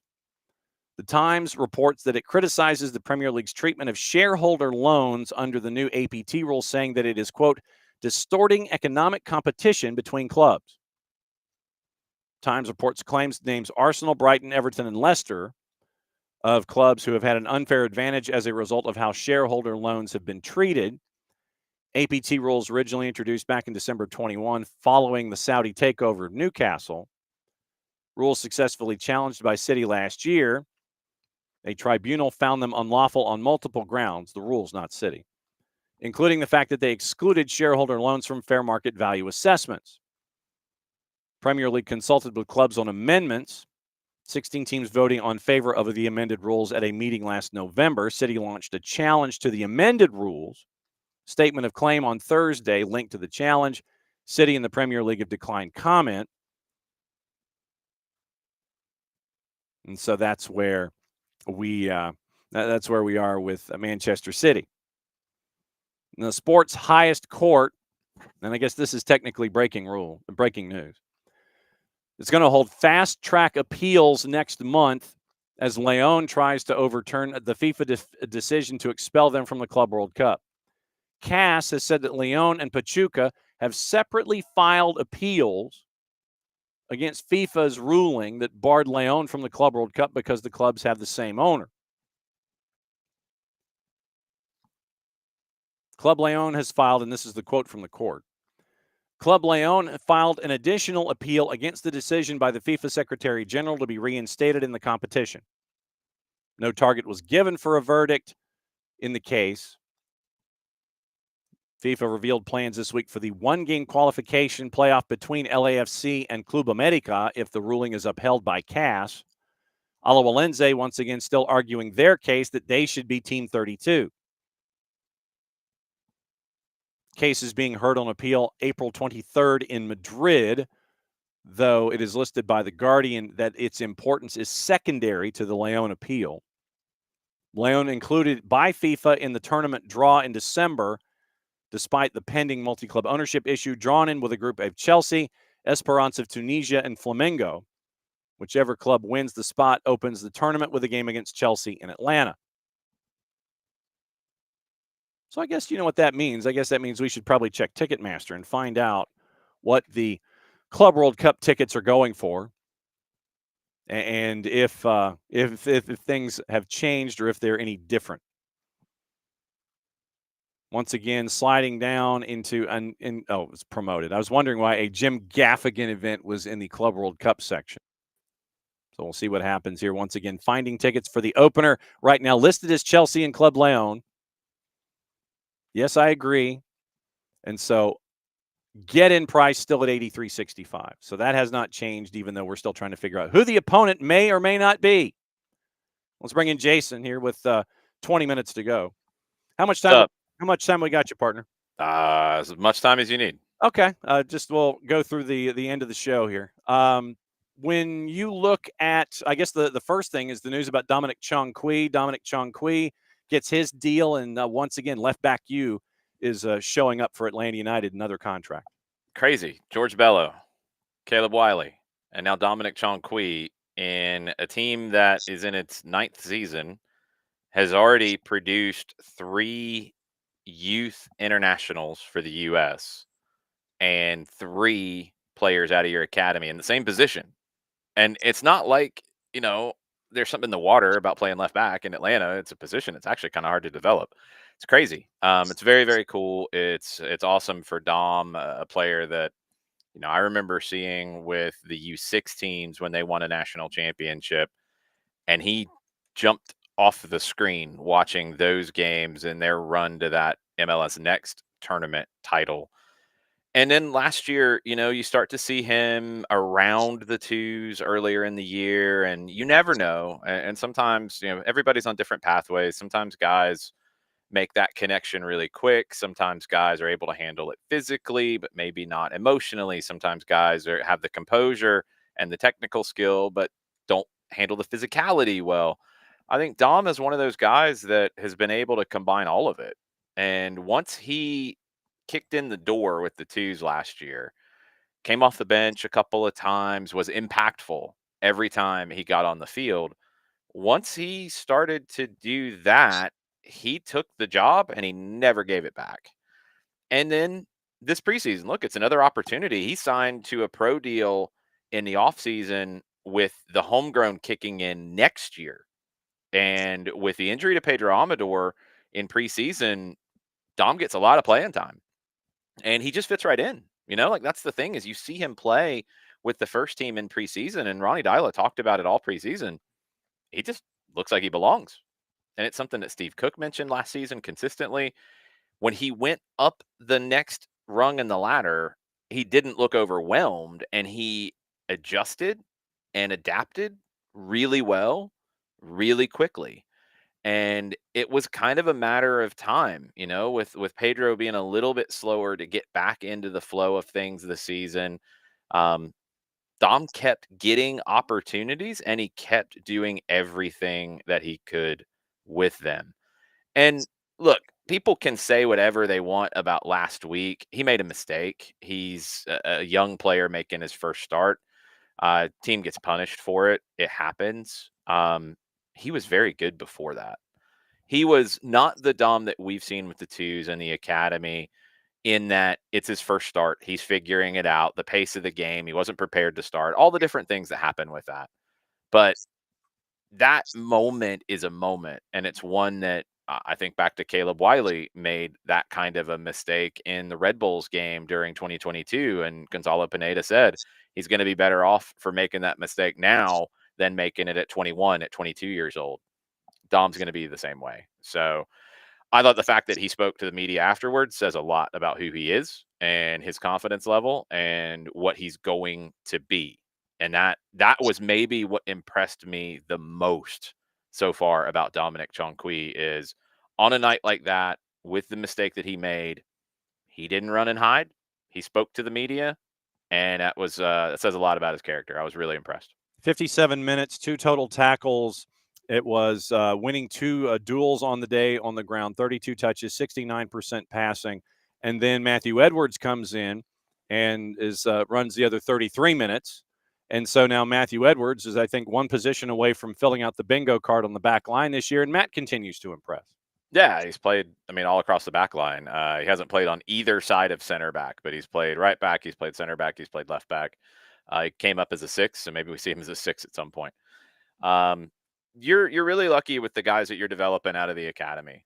And I think it goes back to the original investment that Arthur Blank made to start the academy a year early. And you've seen it pay off consistently. And now what you want to see as this club continues to grow, and especially grow its depth, and not just depth in the first team roster, but depth as a club. You want to see more homegrowns come up, and you want to see more homegrowns play, and you want to see more homegrowns show quicker that they're able to play at this level and contribute to the first team. Because we've seen it around MLS over this last decade or so plus. The clubs that are able to increase their depth and get contributions from guys they develop. And that's homegrowns, that's guys that they draft, that's guys that they sign and come through the second team. In a cap league, you have to have those kinds of contributions. You're not asking them to be MLS best 11 at times. I think, Caleb Wiley showed that he was at that kind of level. I think Dom has that kind of potential. That you'd love to see that, but you can't guarantee that. You want guys to be able to come in and contribute and do like what you're seeing with Matt. Matt is another one who signed to the twos last year, wasn't guaranteed anything. That's something that he told us when he signed his first team deal middle of last season. He didn't walk into the twos with that guarantee of a first team deal. It was, we're going to sign you. We're going to pay you. We want to see what you can turn into. He's turned into a really dependable player at the MLS level. It's very, very cool to see. And he's just one of the good guys. I hope you saw the clip that we shared from this week in training, where this is a guy who long term in his life is going to contribute a lot to the sport. He's going to be a coach. He's going to end up having a long professional career. And you're already seeing him be a mentor in ways to a guy like Dom. So that's very, very cool to see. What has study hall been like for you getting ready for FC Dallas? What have you seen at the Children's Healthcare of Atlanta training ground this week? What are you expecting from Atlanta United coming off the 7-goal car crash that ended up full points by the end of it all? Hopefully fewer goals conceded. That's one thing that I hope that we see, because that was not fun. The outcome was fun. The chaos was fun for people who aren't sweating through it the way that we were trying to call that game, because it was nuts. Yep. Dallas is a team we saw in the preseason finale. We got to see them up close in Marietta. I think a team that plays in a very, very similar way to Atlanta United. You've got different personnel, so there's a different flavor to it, but a lot of similar ingredients, and you're trying to get to the same kind of a dish in the way that you want to play. You want the ball. You want to play in a 4-3-3. You want to be very good with your counter pressure. You want to be you want to play a very high line. You want to make it very difficult for the opponent to feel comfortable. You go about it different ways. Luciano Acosta is a very different kind of player than Alexei Moranchuk. Both are maestros. Both are very talented on the ball. Alexei gives you more on the defensive side. Lucho doesn't, so you have to make up that ground. I think Atlanta's center backs are better on the ball than Dallas's center backs, but Dallas's center backs may be more athletic, so that high line, they can do it, and they can get back and recover. We'll find out how athletic they are in chasing Latte Lot. That's going to be an interesting battle. It's a game that you got to take control of, and I want to see a little bit more of that in this game. I think that's the next step for this Atlanta United team is, and watching training sessions over the past few weeks, I think you're seeing Ronnie Dyla and his staff really hone in on wanting to be better with the ball. Because if the team's better with the ball, you don't get into the weird games like you had last week. You don't have some of those moments where the opponent wins the ball from you, gets forward quickly, and you're unbalanced. You don't have those breakdown moments. And you've got to be better in possession. And that's, when we talk possession, I'm not saying just keep the ball. I'm talking about what you do with it. So how you build up, how you get past lines of the opponent, how you get through that first line of pressure, how you eliminate guys, how you make, the wingers and the strikers say, man, I don't want to chase these guys all day. And you break them. You want to do that. And when you start to do that, then you can do more and more and more in terms of controlling the match. I don't think we've seen enough patience from Atlanta United at times with the ball. And that's one of the next steps for me is being able to pick your spots of putting your foot on the gas and going and putting your foot on the ball and keeping it to work it into a better spot. I think that's the next step for this group, and maybe we'll see some elements of that and that growth tomorrow night. What other matchups, not that you're looking at 19 matches at one time, but when you look at the rest of the schedule in Major League Soccer, what sticks out to you this weekend? I want to see Philadelphia and Orlando. Philadelphia went to Central Florida and smacked Orlando around earlier this year. Do you see some revenge from the purple folks in that one? I want to see what Miami and LAFC look like with a massive second leg in CONCACAF looming next week. How much rotation do you see from those teams? What do they look like? Are they looking ahead? Do they get caught in that regard? Same for Vancouver and LA Galaxy for that matter. Austin and Portland is an interesting game to me. I want to see if Portland is for real, or if it's just been a couple of good games. I still don't know how to feel about Austin. I think a lot of people have talked about, what Atlanta spent and how they're looking and where it is. I think Austin has spent a lot of money as well, and it's a very different conversation about them because I haven't seen as many of the positives. They've been better defensively, than I expected, but they didn't spend their money defensively. They spent the money to score goals, and they're not scoring a lot, and they're being kind of wasteful at times in front of goals. So let's see what that ends up looking like. But also, I think when you look around the league this weekend, you have to look at San Jose and DC. And the reason why is history. It's Sunday late afternoon. It will be it's the 30th season of Major League Soccer, and on April 6th in 1996, the league started in San Jose. It was the Clash at that point. It wasn't the Earthquakes. Bruce Arena was there. He was coaching on the other sideline for DC. So that's actually really cool. I think you'll see a lot of cool elements with that. That's one that I definitely want to watch. I haven't had a chance to sit down and watch the mini documentary that came out yesterday on Apple TV. I definitely want to spend some time with that because, I remember that day I was in college at UGA, drove back home to watch the game with some of my soccer playing friends from high school because it was that big of a deal to us that now we were going to have a real big league of our own. We'd started going to Atlanta Ruckus games the season before. We had, started to have a little bit of exposure to professional soccer in this country. That day changed everything for the game in this country. So it's very cool that the league put DC and San Jose on that date. I'm glad that they acknowledged it. It's very cool. And it'll be cool to look back at it because, I'm not doing what I do. If that game doesn't happen, if this league doesn't happen, we're not hosting a World Cup next year. We're not hosting Club World Cup. We don't have Mercedes-Benz Stadium with soccer in mind, all those things. It starts from April 6, 1996, when everything kicked off and everybody said that it wasn't going to work. And, well, it's worked pretty well. I think so. Where did you end up watching the match, by the way?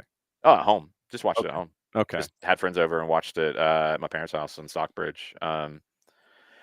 Look, that was what we were. That summer we went to Damon's in Stockbridge and begged them to turn their satellite dishes to whatever sports channel Dallas had a game on a weekend or on a midweek.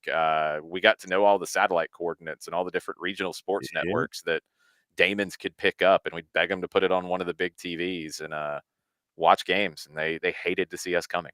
We gave them some of our money, so it was all good.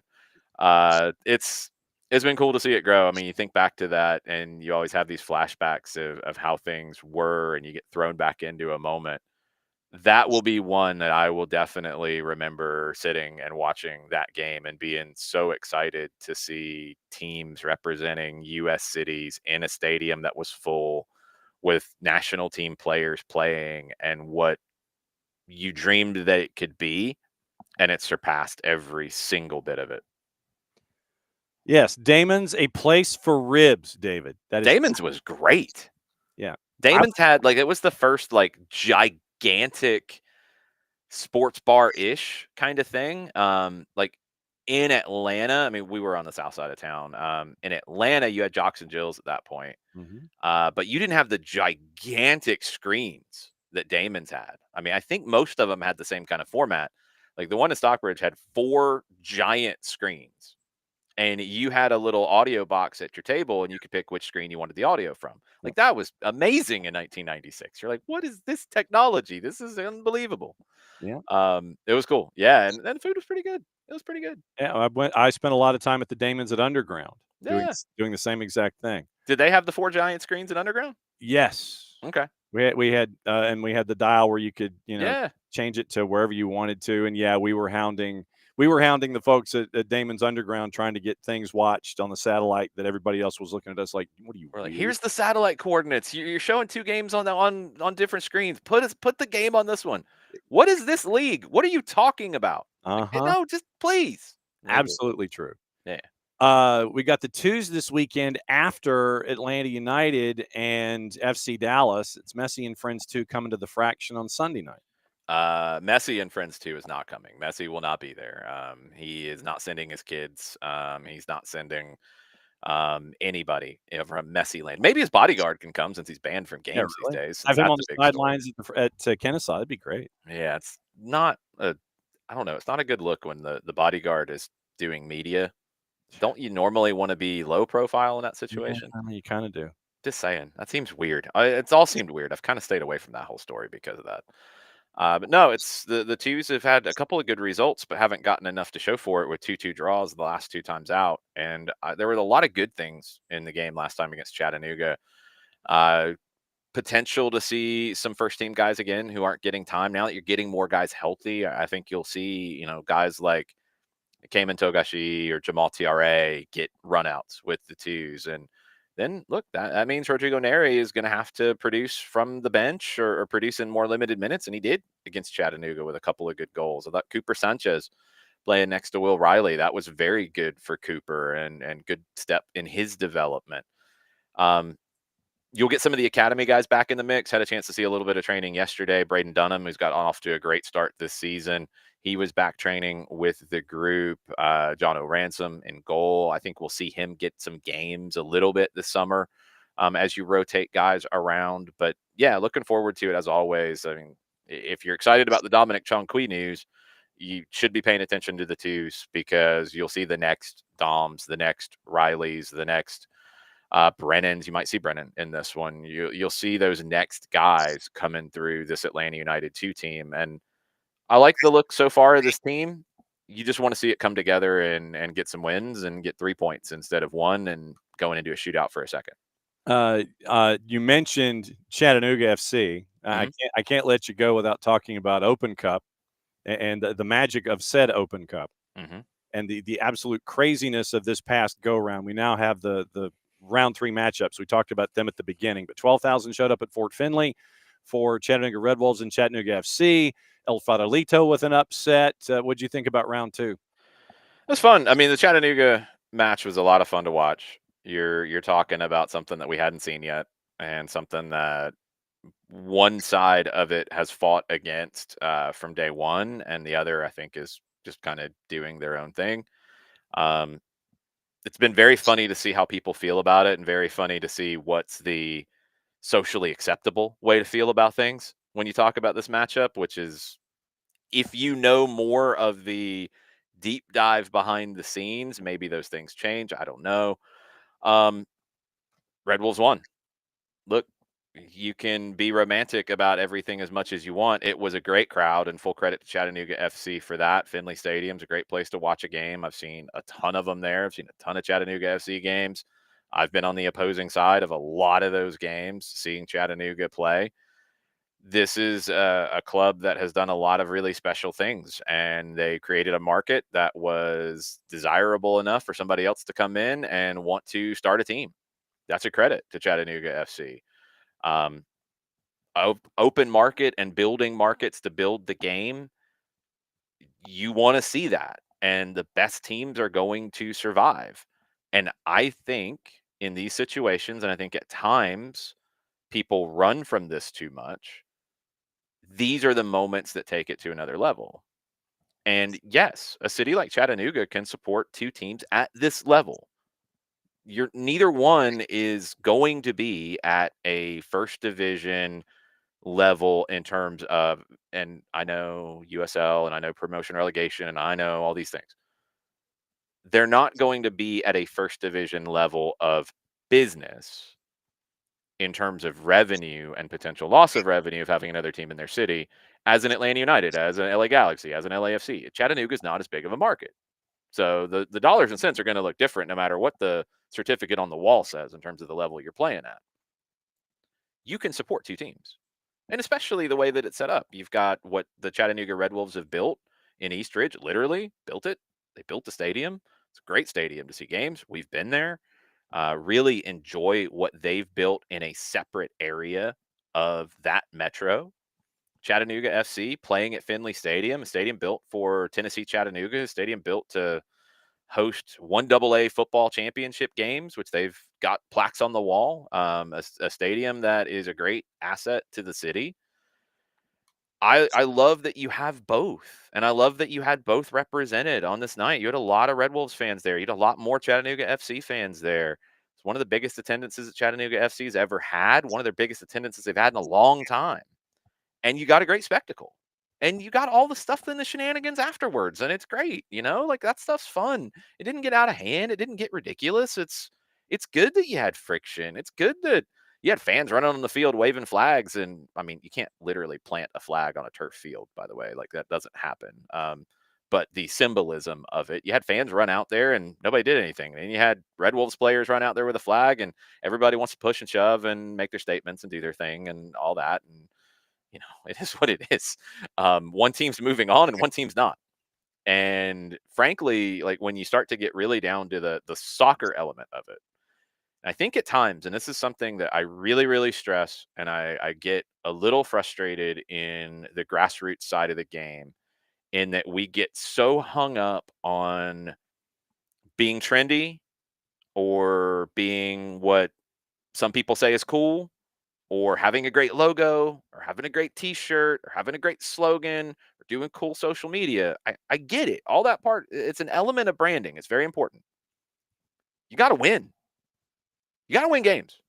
You got to win championships. You got to win trophies. Why is Atlanta United with the expectations that they have? Because they won quickly. And now they haven't won in a while, and people are antsy. Chattanooga has had opportunities to get close to winning things. Chattanooga FC. They've had the opportunity to get close, and they haven't enough. They need to win. They're at levels where they can win. We have this conversation about Forward Madison in USL League One a lot. They do amazing stuff with their branding. The Flamingo stuff is fun. It's great. They do cool jerseys. Sometimes they're not so cool, but they do a million of them. Yes. They have more jerseys than wins. Like, what are we doing with that? Like, it's got to be about the soccer. And it's not about the posturing. It's not about the branding to me. That's part of it. That can get you off the ground. But you're a soccer club. The soccer has to back it up. And we go back to the beginning of the conversation. There is no reason why you shouldn't see more players being developed in these markets outside of costs and outside of resources. And that's real. But when you're building a club, you have to think about building players, building teams, and winning trophies. That's why you do this, not to sell t-shirts. You want to sell some along the way, but that can't be the priority. It can't be the we're better than you because we are whatever we say we are. We're authentic. We're this. We're that. No. Win stuff. That's what's going to determine it. And if you come in and you win this game, you get to talk for a little while. And there's a lot of talk for a lot of years about one club being inferior to the other. Well, the first time they met, the red team won. So now the blue team pick themselves up, go have a great season in MLS Next Pro, make the playoffs, make a run, try to win a trophy, develop some players. Continue planting your roots that you've been doing since 2009. And then next time you play in a game that matters against the red team from East Ridge, beat them. And then you can talk and do it. And then the red team's got to pick themselves up, and we continue. And that's the beauty of it, right? Mm-hmm. But it's about the soccer. Too often in the lower divisions, we get too hung up on having a cool brand, selling a cool T-shirt, putting out a nice scarf, having a crazy jersey. Win, develop players, and grow the game. Not grow the T-shirt, grow the game. That's what I want to see more of. And Chattanooga is a prime example where they've grown the game, but at times it gets a little too hung up on posturing about what's cool and what's not cool. And it just needs to be about, you got two teams that are both at the third division level in a great soccer market that, yes, one's been there longer than the other. And you had an amazing spectacle with so many eyeballs on it from around the country. Capitalize on that. Go get better players, go build better teams, go win trophies. That's it.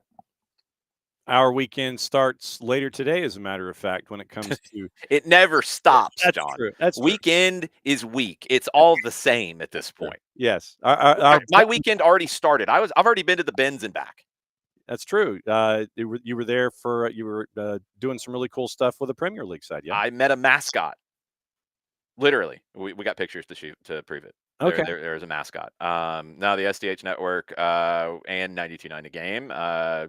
Good interview with Carlton Cole, West Ham legend. You're going to see some clips from that. You're going to see stories from that over the next few days.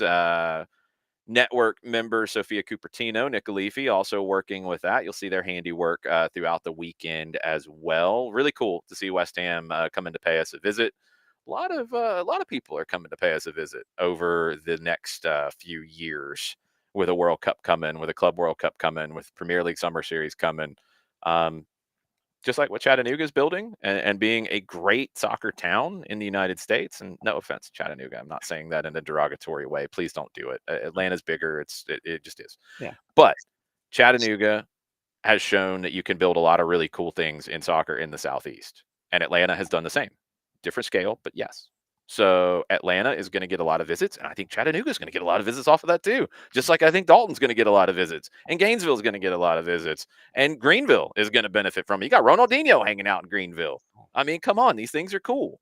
So you're going to have a lot of people coming to pay visits, and West Ham is the one today, and you're going to see a lot of West Ham stuff throughout the weekend around Atlanta, which is very, very cool. So talk to Carlton Cole, met a mascot, fun start to the day.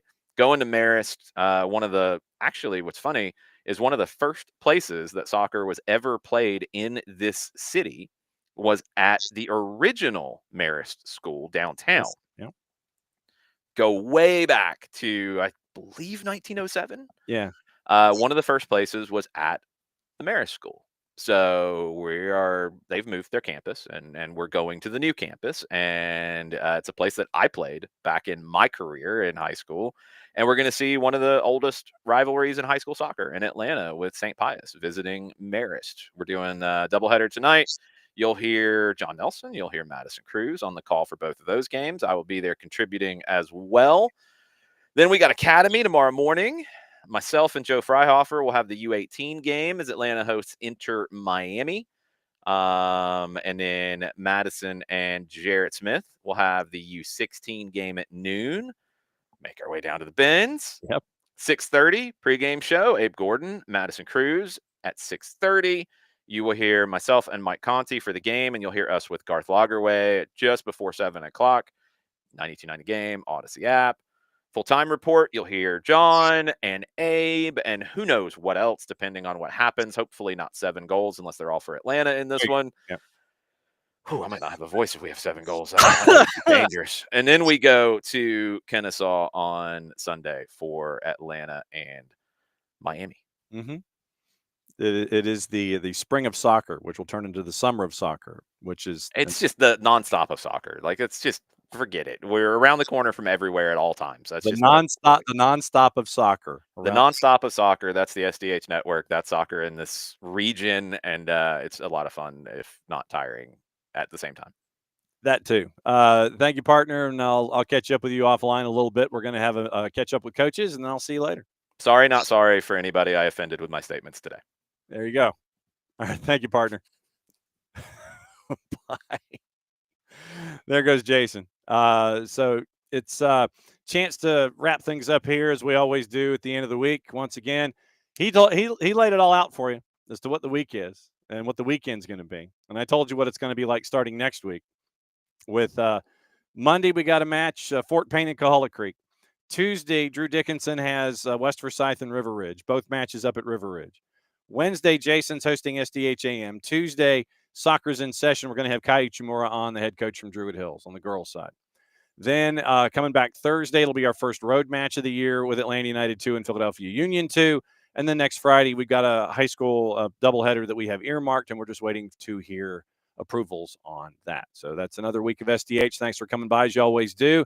And since it is the end of the week when it comes to SDH, thank you, Michael Valverde, as always. You know, we gotta let it go, and we gotta let you know what's on our minds.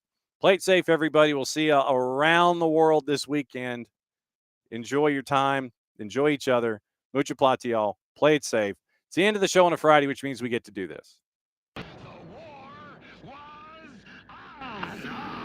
The keys on the typewriter had sharp points that kept sticking into our fingers.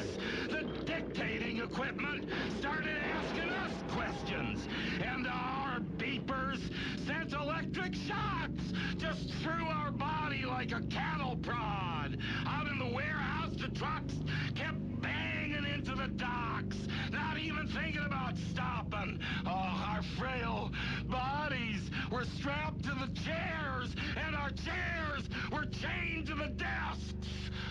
Our pleas for justice were ignored, and the end seemed near. But we busted our slave drivers' little bitty balls. We've charged out of their brick fortress. The streets are